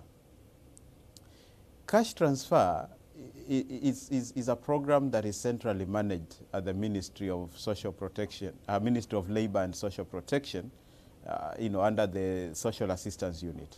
Now, it targets not only persons with disabilities, but also older persons starting from age 70 and overseas, the orphaned and vulnerable children. We have moved steadily with the numbers, and in early April, we paid out monies to almost 34,017 persons. The definition of a person with severe disability is one that requires 24-hour care. Is not something we are very comfortable with, because then it leaves out so many people, but discussions are underway to review that decision. I understand, and it's frustrating, as Samson put it, that we need to increase the numbers of people who can benefit from this kind of program. Obviously, Kenya being a low-income country, even this fund is actually, this program is funded by the World Bank. And so we don't have enough resources to support as many people as we would want to. It's a challenge. But there are people who've been gotten out of the program because they failed to migrate to the new system in 2018 November. In 2018 November, the system changed such that we now had these people opening bank accounts, and they're able to receive their monies in the bank account. They can withdraw small amounts. They are able now to even make savings from this funding. But there are those who are unable to migrate for different reasons. But because of this pandemic, we have advised as a council, and the ministry has consented to that. So we are even going to pay those who failed to migrate. So the verification of those numbers is currently going on, and a good number is going to be paid, for these for the monies. Unfortunately, still it's not going to take care of all the people that we want. And so it is a challenge, but we are struggling and working hard to ensure that at least to those we are able to pay, we do pay them swiftly, so that we cushion at least some people from the pandemic. But I agree that going forward, I think as a country, we need to review our social protection program. We need to find other ways of incorporating more people, involving even more donors and partners, so that we ensure that the marginalized groups like persons with disabilities are taken care of in terms of disasters like this. Okay, now speaking of which, Isaiah joins us from one of the informal settlements here in Nairobi. Isaiah, do you have a job right now? You are recently graduated. Do you have a job? Currently, I'm not working, just hustling, and due to the pandemic, I'm just staying at home. Now, being confined to your home, how are you surviving on or to get to the day-to-day necessities?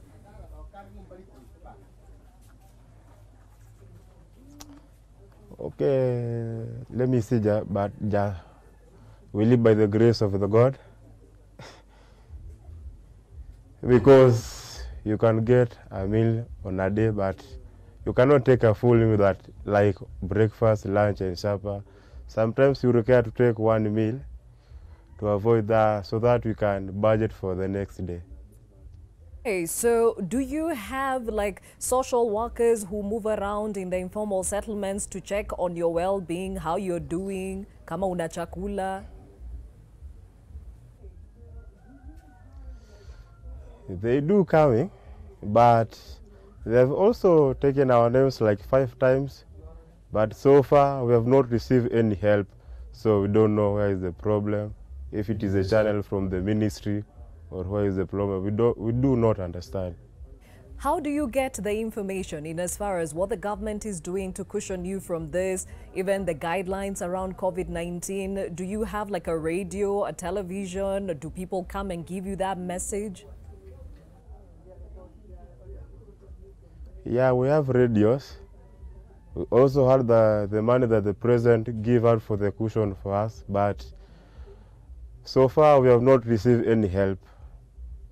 Okay, and if you were to speak to the president as we speak, what would you want him to cater for, especially for those living with disability? First, he should try to improve the channel that the money inapitia so that it can reach us, because for now, since our name was written, we have not received any help. So I think the problem is our officers from the ACC and the DC, where the names pass through so that it can reach the labor ministry there. Okay, and do the chiefs come around to ensure that their locations are catered for? For now, I've not seen him. Okay, that is Isaiah Wafula coming to us from Mukuru slums here in Nairobi. Thank you for your time, and we wish you safety during this season. Over to Steve in studio, who is deaf. When it comes to earning a living, do you have a small side business that is catering for your needs? No, I have no business. Initially, I used to work as a teacher. I used to train persons with disabilities in carpentry in Mombasa. But now, since I left, I retired. I built my house in Mombasa that actually I'm renting. That is what I get subsidies that I use now. But actually it's very challenging during this pandemic because people are not even paying rent. The houses are vacant. But now I live with my mother, who is very old. She takes good care of me. And also it happens to other deaf persons. Most of them have small businesses in town, but it's very challenging. What kind of support would you expect the government to give you at this time? Yeah, I would really like to get more support as persons with disabilities. Maybe have a stipend that can make us survive. Like Switzerland, we have a program for persons with disabilities whereby they are given some little money where they survive, just like the people who are aged. So this would help us, because we know there's funds for persons with disabilities that is given through the Ministry of Labor, but this is given to those who have severe disability. But most of us are left behind because we are not working, and we feel we should get the same support. Thank you. So the government should look into this. Thank you, Steve Kanywa, who is deaf. Thank you for making time to come to Nation Center to tell us of your story. We wish you safety during this COVID-19 season. Back in studio, Mildred, you have worked in the informal settlements. Without a source of income, what is life like? With the work we've done with the Just City Working Group, the situation for people with disability in the informal settlement is really disturbing. Right now, even with the challenge of water in the city and the pandemic being at its peak, it's really a worrying situation for people with disability, because access to public goods in informal settlements is not really easy for people with disability. And with majority of people living in the informal settlements employed in the informal sector, it means a lot of job losses have happened to people with disability at this time. We have people who work, do odd jobs in the city, and with the pandemic, it means they cannot come and continue do their work as they were doing.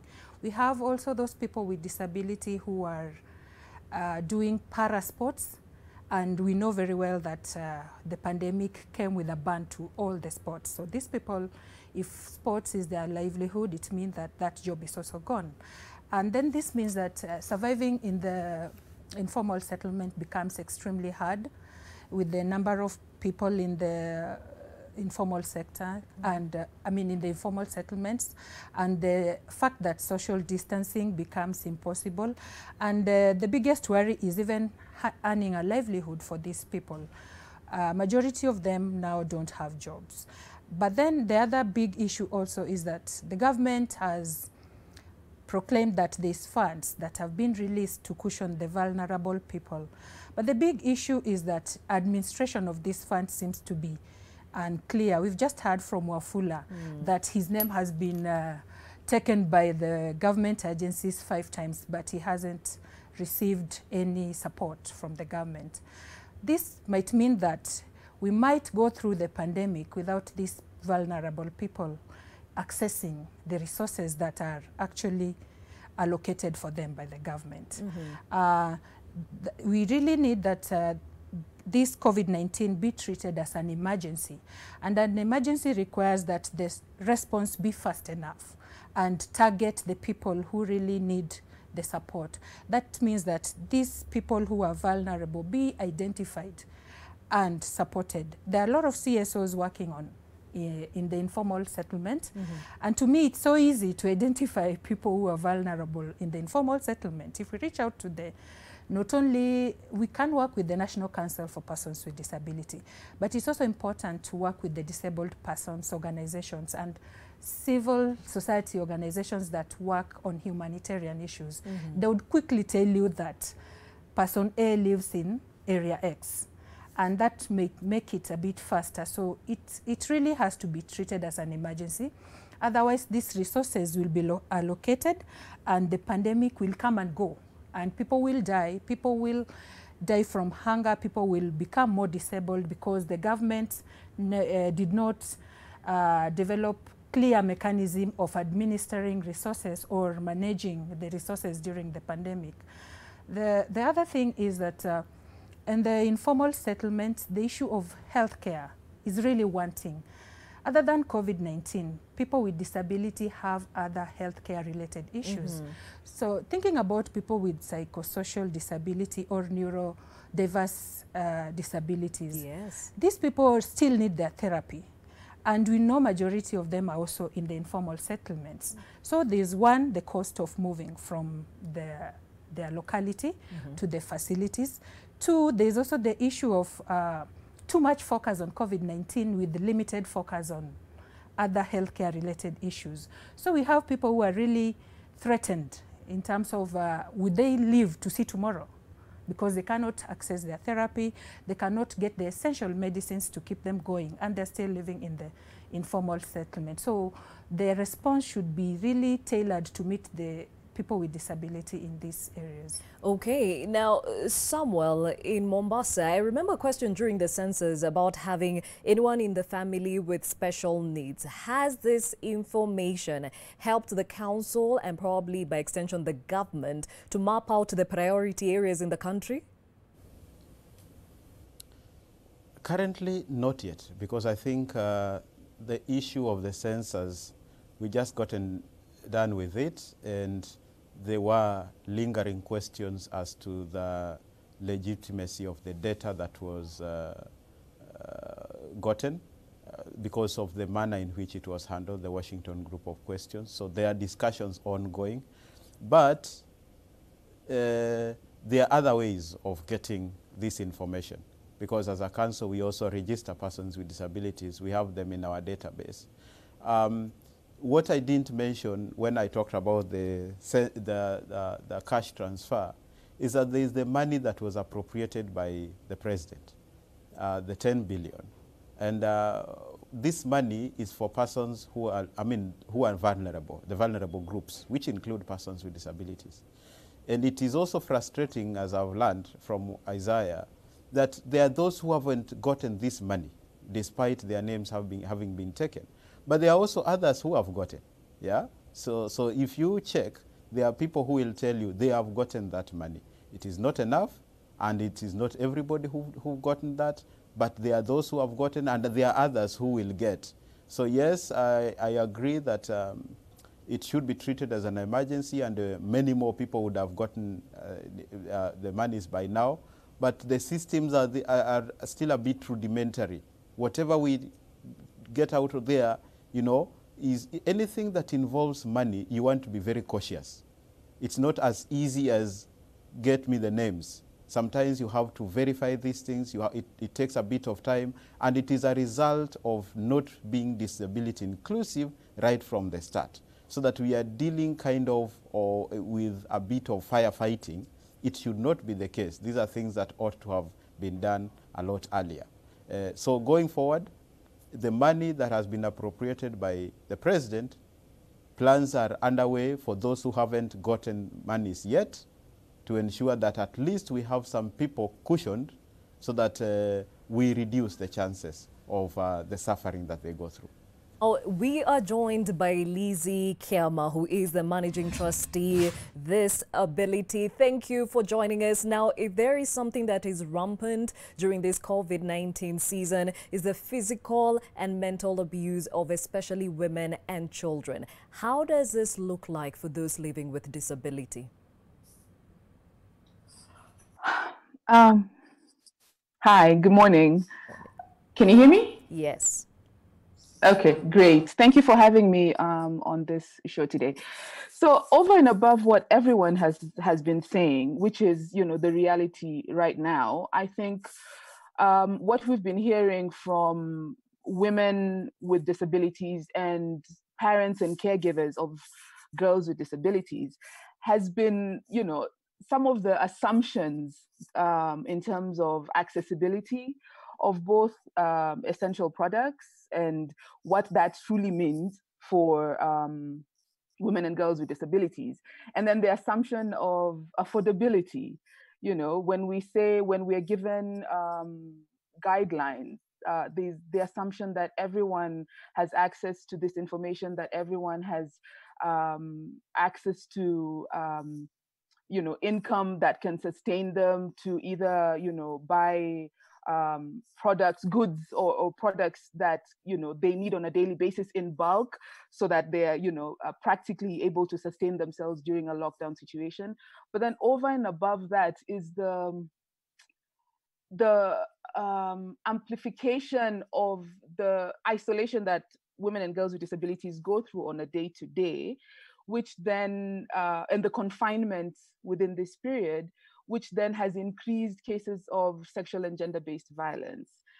And then what plays out, unfortunately, because there is also a lack of autonomy within, you know, communities of women and girls with disabilities, and their legal capacity stripped away from them, we're finding that, you know, in cases of sexual and gender-based violence, and even in cases of issues around reproductive health, caregivers are taking matters into their own hands to, you know, to say things like, you know, this woman is disabled and she's pregnant right now, you know, with this whole situation, can we think about sterilizing her?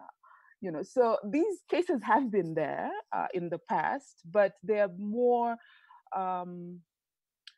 the autonomy and the rights are being stripped away more and more in this particular situation.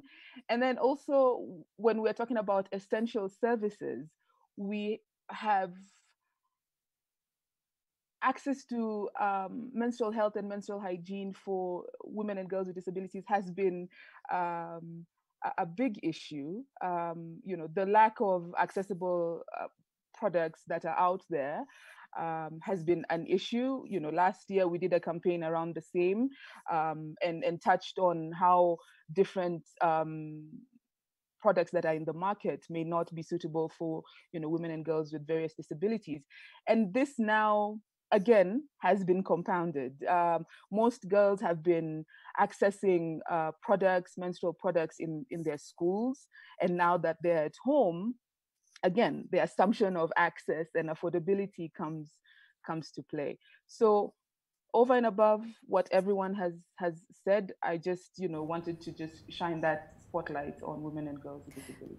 Thank you for putting that across. We are actually within the Menstrual Hygiene Awareness Month. Samson, kindly join us on this conversation in as far as how to protect our women and girls during this season. Thank you very much, Gladys. And I'm really liking the conversation and what is coming out of this. But before I come to that question, it's really disturbing that in the informal settlements, there are a lot of people with disabilities suffering during this pandemic. Even getting a meal itself is really difficult. And I think as a society, we are doing something towards that. We have partners in Huru Lions Nairobi Club. They've been bringing food packages to people with visual impairment. So we've so far given around 200 packages. So I think for Isaiah, what he needs to do is just give him my contact. I think we'll have a food package for him and for any other blind person in the slums and the informal sector. The partners are willing to drive these as long as it can so that no one goes hungry during this time. I think that is something that through partnerships, we can really be able to handle before, as Odawa said, it takes really a lot of time before the government actualizes data and starts dispersing funds. Because what really happened is that people with disabilities were left behind on this emergency relief fund being chaired by Jen Karogo. So the chiefs gave data, but people with disabilities were not there. And I think the imagination was the National Council gives cash transfers to every person with disability.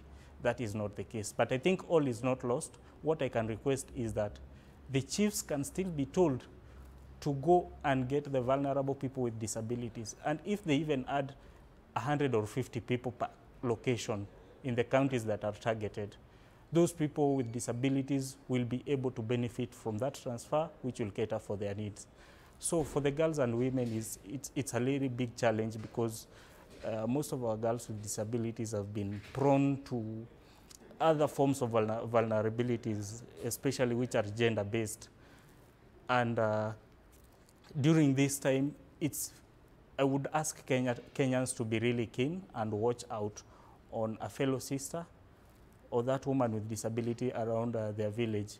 I remember a case in the coast where a woman who was hawking was beaten up by police officers as other traders were being evicted, I think, from a market. And it was really disturbing to learn that that woman now was sleeping hungry with no one to look even after her at home. We have another case in Rongai where women with disabilities went to the chief to ask why their names were not put on the list of the people benefiting from the emergency relief fund. And what they got were insults and beatings. And we condemn such actions, even from administrators who could even think of laying a hand on a woman with disabilities or a child with disability. And even for our girls who are young, we know that people take advantage of them. They would use resources to lure them so that they abuse them sexually. So this is something we are on the watch, we are on the radar, and we are following to make sure that this doesn't happen. And what we are telling Kenyans is that they should fungua macho. We have a campaign called Fungua Macho campaign. What it does, we seek to create awareness and sustain a conversation about disability and about blindness. And the thing is, we really don't need to accept a cross of divide of people who are sighted becoming blind. We're on the risk of that, and I think 10 million Kenyans could go blind if mitigations are not done to prevent that. So as Mildred said, we should not lose sight of the current challenges and health issues that we are facing as a society. I would advise Kenyans to get their eyes checked so that if you have an issue, it can be sorted and treated earlier, because 7.5 cases of the 10 million at risk are treatable. There are conditions that if detected, they can be treated.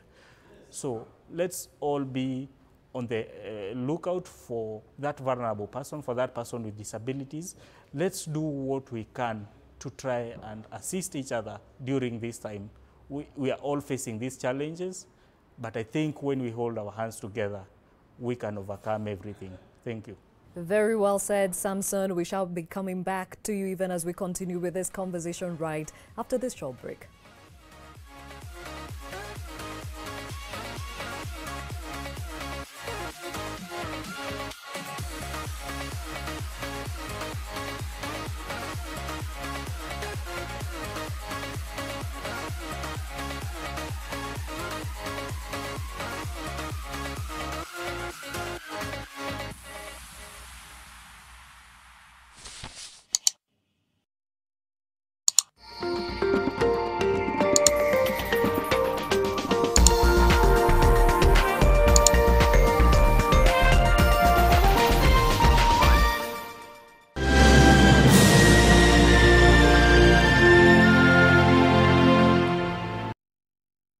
Basic protective measures as guided by the World Health Organization. Clean hands frequently with soap and clean water. Cover nose and mouth when coughing and sneezing with a tissue or flexed elbow. Avoid close contact 1 meter or 3 feet with anyone with cold or flu-like symptoms. If you have fever, cough and difficulty breathing, seek medical care early. Avoid raw or uncooked animal products. Help the world put an end to the spread of respiratory diseases by sharing this message with a friend. Message brought to you by Sour Herbal Family Bath Soap. Working from home? No problem. Fiber Home has you covered with the fastest and most reliable internet speeds. Get connected today. Kazi lazima iendelee.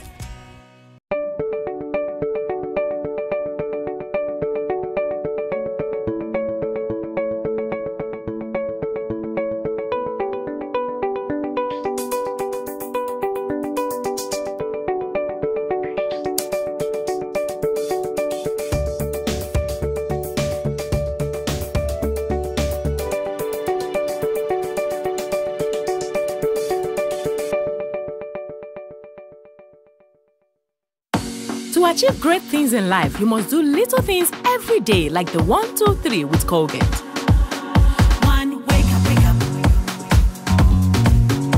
2, brush up, brush up. 3, smile through your day with a fresh breath and strong tea. Smile through your day with a fresh breath and strong tea. Do the 1, 2, 3 with Colgate and give yourself a future to smell about.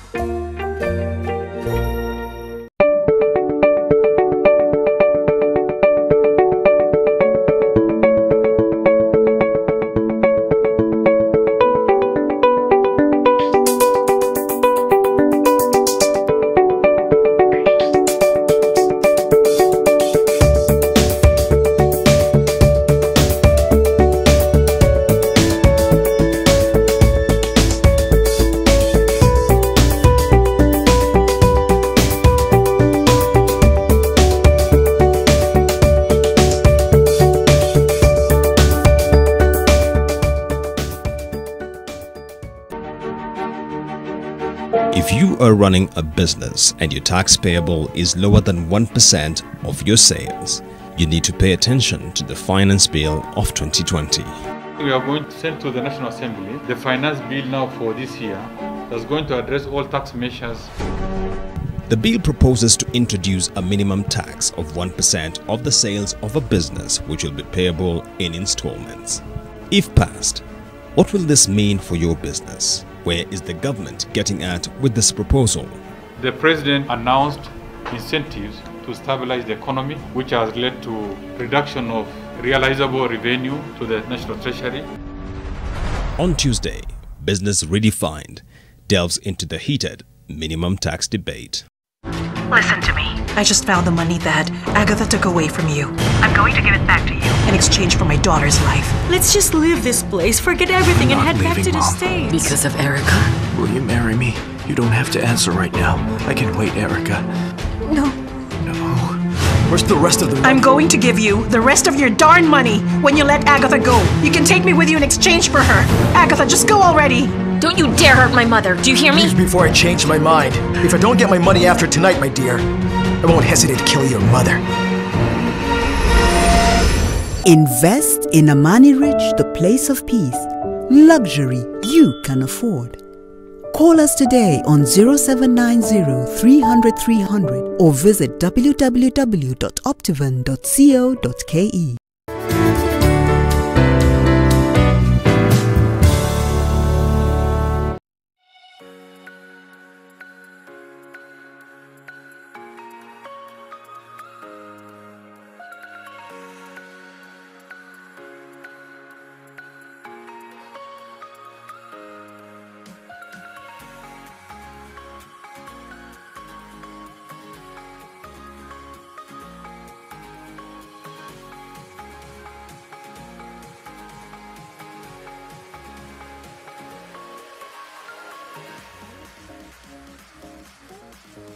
Appreciating the beauty that is Kenya with those pictures. It is your world. My name is Gladys Gashanja. A lot of your feedback coming through even as you answer that question of the day. Or are you or somebody you know living with disability, and how are you coping during this COVID-19 season? Let's take a look at some of them. Anthony Nganga says persons living with disabilities experience peculiar challenges in going about their normal lives. This COVID period makes things even worse. We must take deliberate actions to alleviate their living conditions and make this world more inclusive for everyone. Very well said, Anthony. Another here from Mugambi Paul, who says the National Construction Authority should have taken advantage of COVID-19 and produced accessibility guidelines for buildings, while the Transport Ministry should do the same. Very well said, and I think that has been alluded to by the speakers this morning.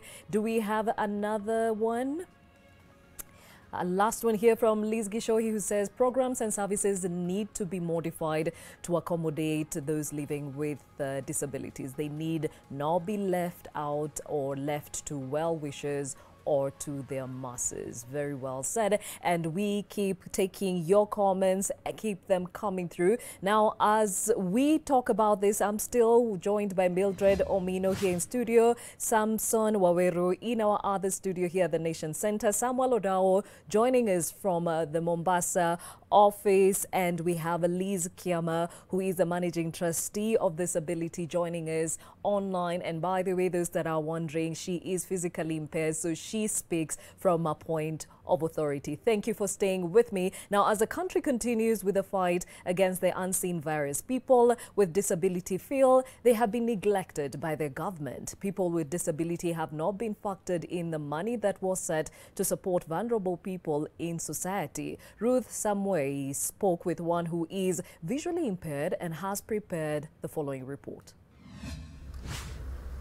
For 32-year-old Angelina Kai, the COVID-19 pandemic has cut short her only source of livelihood as a consultant and a disability rights advocate.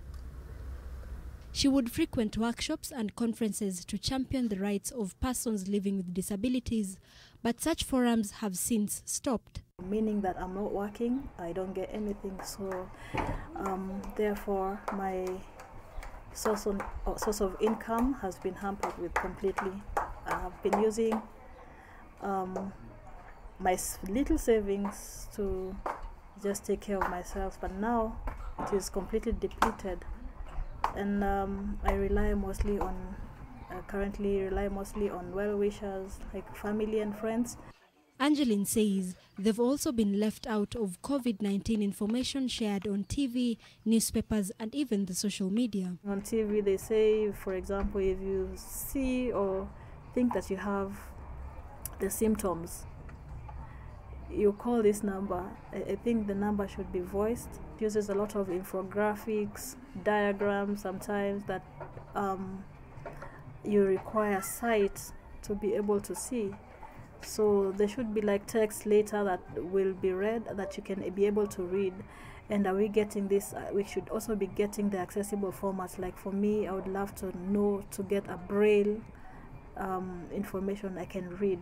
It is also hard for them to adhere to some of the government's directives, such as social distancing. We touch a lot. We use our white canes, and we have to have someone, a guide or someone who is going to assist you on the way. So right now with the social distancing thing, it's a big blow for us as visually impaired persons. Everyone is treated as a positive case, so no one can even help you do what you want, go where you want to go. According to the 2019 census, there are approximately 1 million people living with disability in Kenya. Ruth Sarmoi, NTV. Challenges for those living with disability during this COVID-19 season being amplified in that story by Judith. And it is interesting, even as we look into the menstrual hygiene month, Lizzie, that most people have not thought of how to alleviate that challenge for the girls and women living with disability. What should be the ideal situation? Sorry, I have to ask if you can hear me. Yes, I can. Yeah, great. Okay. So it's sad that we are now, kind of fighting fires when our advocacy organizations of persons with disabilities have been saying include us from the very beginning, because it is this inclusion that helps us innovate better and prepare better as a society. So for me, I think what we've been trying to do is create opportunities where service providers can begin to interact with communities of women with disabilities to understand what their needs are, because most of the time they design products that they think cater to the majority, but these products are very repetitive, and there's no innovation that goes into it. The opportunity that women and girls with disabilities present in this situation is when you consult with us, then we are able to feed in to your processes, and we can create solutions together that can serve the larger majority. So it's very important, it's critical to engage with communities of persons with disabilities, women and girls with disabilities, men and boys with disabilities, in order to co-create processes and solutions together. So in this time, for me, as a society, we need to ensure that our most vulnerable, as a default, our most vulnerable in the community is taken care of, and then build and improve structures based on that, because we have now all been reduced, and we can all see our vulnerability and how we are now dealing with similar issues. Communities of persons with disabilities have talked about living in isolation, inaccessible amenities, from education to healthcare. Right now, everyone is going through that. If we had sorted persons with disabilities, then we would have a very strong system that could withstand this. But now we're left to fighting fires, which is very unfortunate. Okay, and Mildred, the 2019 population census clearly showed that a majority of those living with disability are actually in the rural areas, and those in the urban centers and the informal settlements. So how can counties ensure that they cater for the vulnerable? Thank you, Gladys.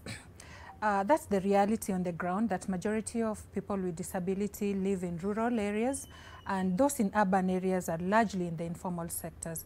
So it means that the responsibility of taking care of the needs of persons with disability does not only lie on central government. And also we need to shift from the mentality of leaving disability support services to donor agencies like it's been in the past.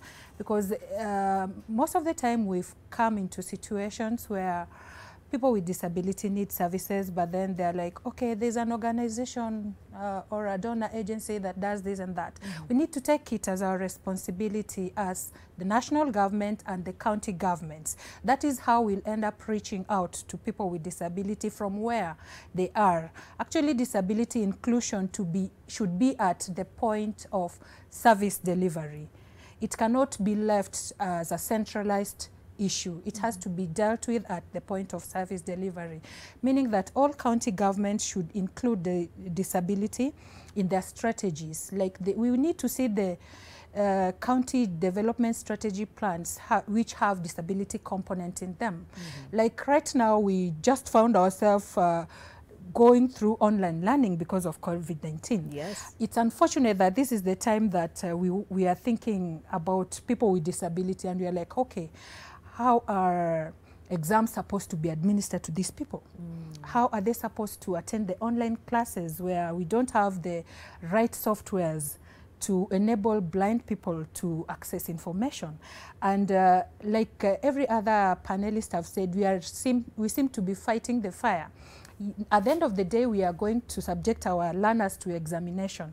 But then how are we going to address the equity that has been brought about by online learning challenges? How are we going to address the inequities that you are experiencing in healthcare? How are we going to address the inequities that you are experiencing in terms of reproductive health services or menstrual health, hygiene management? So the best way to deal with it is, like we've devolved our government, let us also devolve it in totality in terms of service delivery to all. And all means every other person, including people with disability. Okay, now Samuel, somebody is asking here, taking you back to the issue of physical and mental abuse for those living with disability. Is there a special helpline that somebody can call in case of anything? Thank you, Gladys. Allow me to combine that question also with the issue of women and girls with disabilities. The point I wanted to make is to emphasize on partnerships and collaboration, because disability inclusion is, the quest for disability inclusion has to be multifaceted, so much so that we must synergize our efforts.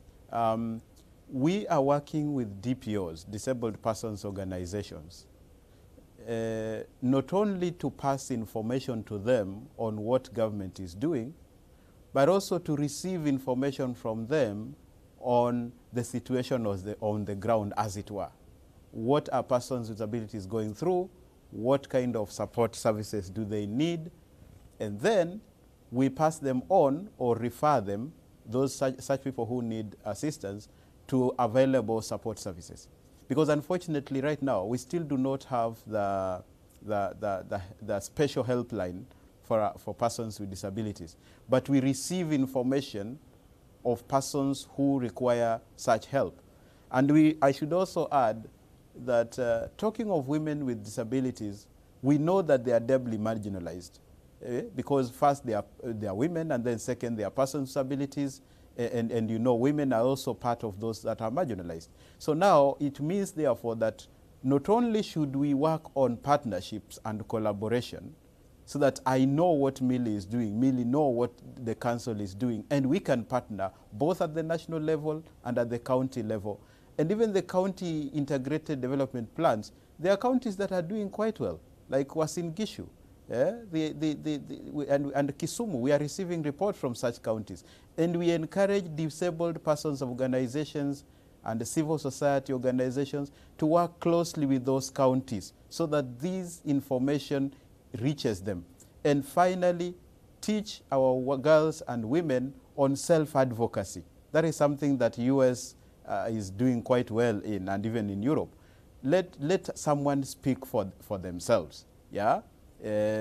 I have a problem, I should be able to speak for myself, and of course work with the DPOs so that we are in line with the requirements of both the local and international law, and that we help people to live independently, as I think Lizzie, who alluded to autonomy, I think it's more of independent living and independently voicing your concerns.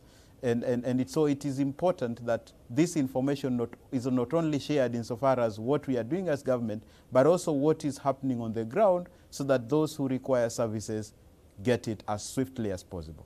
Samson, even as you are the chair of the Kenya Society of the Blind, how can the trickling down of information to those living with disabilities made and to reach all and not leave anyone behind? So I think what my greatest lesson during this pandemic is we have focused more on physical inclusion and institutional inclusion, but now it's a reality that digital inclusion has to be tackled right now, right away. Mildred has mentioned the fact that softwares for blind people to access information are not easily available. And this is very true, because for us, our phones rely on a program known as TalkBack that has to be set and everything, but at least that one is affordable, because once you buy a phone, you just install it and use it. But now with the computer, you need an assistive screen reading software known as Job Access with Speech that is 120,000. Yeah? So how many people with disabilities who are blind in informal sectors especially would be able to afford such software?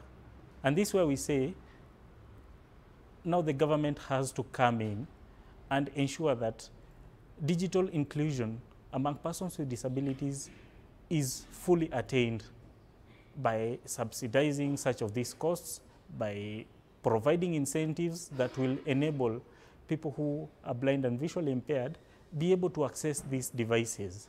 We are talking about digital literacy, whereby the kids at home should watch Edu TV or listen to KBC. And I've sat down and listened to those programs. And I can tell you, teaching a kid with visual disability would take quite a different twist than this other kid. For instance, I'm sitting at the TV and a diagram is being shown maybe in biology, maybe the diagram of a tomato. How will I know this part is the one that has been given a certain labeling? Because these inequalities in education have lived with us. We have stayed with those challenges. I thank God some of us overcame those, but many more other people with disabilities went back to the villages and to the houses, because you find that you have a diagram of a tomato on a piece of paper. You are blind, you've never seen anything. How would you imagine a tomato being flat on a paper? It needs to be brought to you like in the actual tomato, so that you can be touched and say, this is this part, this is this part.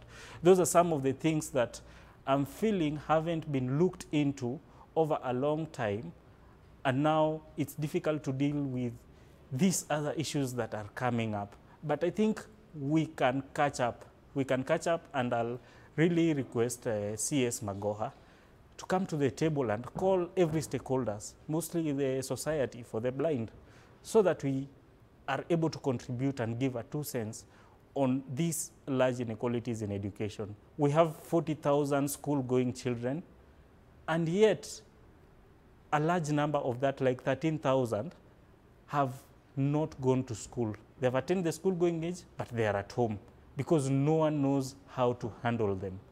So unless there is synergized efforts from all the stakeholders, unless we collaborate, I think this is how we'll be able to tackle some of these challenges that we are facing.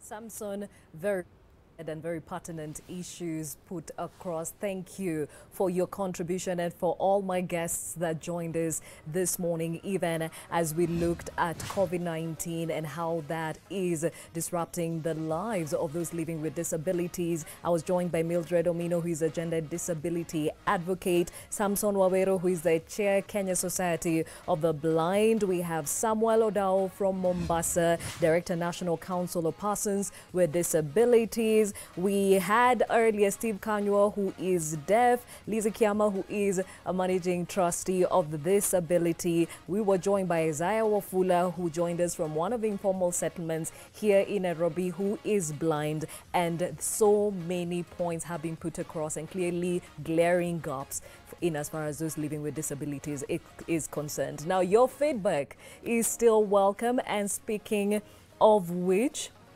Leah Kamere says it's time Kenya began training more dogs for the blind to give to the blind to help them cope during this and post COVID-19. Very good idea. Then another here from Ngoko Jamaima, who says the government should have put aside a special kitty for the people living with disabilities. Their day-to-day life is not as normal as people with disabilities. Actually, it would have been the first priority. Hope they will take action immediately. Our prayer is that following this conversation, they have seen where the gaps are. Eric Orlando, my son has become worse because we can't access the therapy sessions, and this is in relation for those that have neurological disabilities, and Mildred had alluded to the same. Do we have another question or comment? Simon Joroge, who says, Simon Joroge, PWD and a principal at Kamukunji Technical. Those living with disabilities have really been suffering, but the suffering is more pronounced during this COVID-19. The real cause is lack of empowerment of PWDs, especially with technical skills to make them self-reliant. Again, a very pertinent point put across there. And even as we look forward to tomorrow's show, let me say thank you for joining us on this conversation. Tomorrow we shall be talking about something that has become an ideal for many of us, which is working from home. Well, you can give us your suggestions and of course your experience during this COVID-19, what that means, the pros and cons, and what it means for work and careers going forward. Until then, my name is Gladys Gashanja. Take care.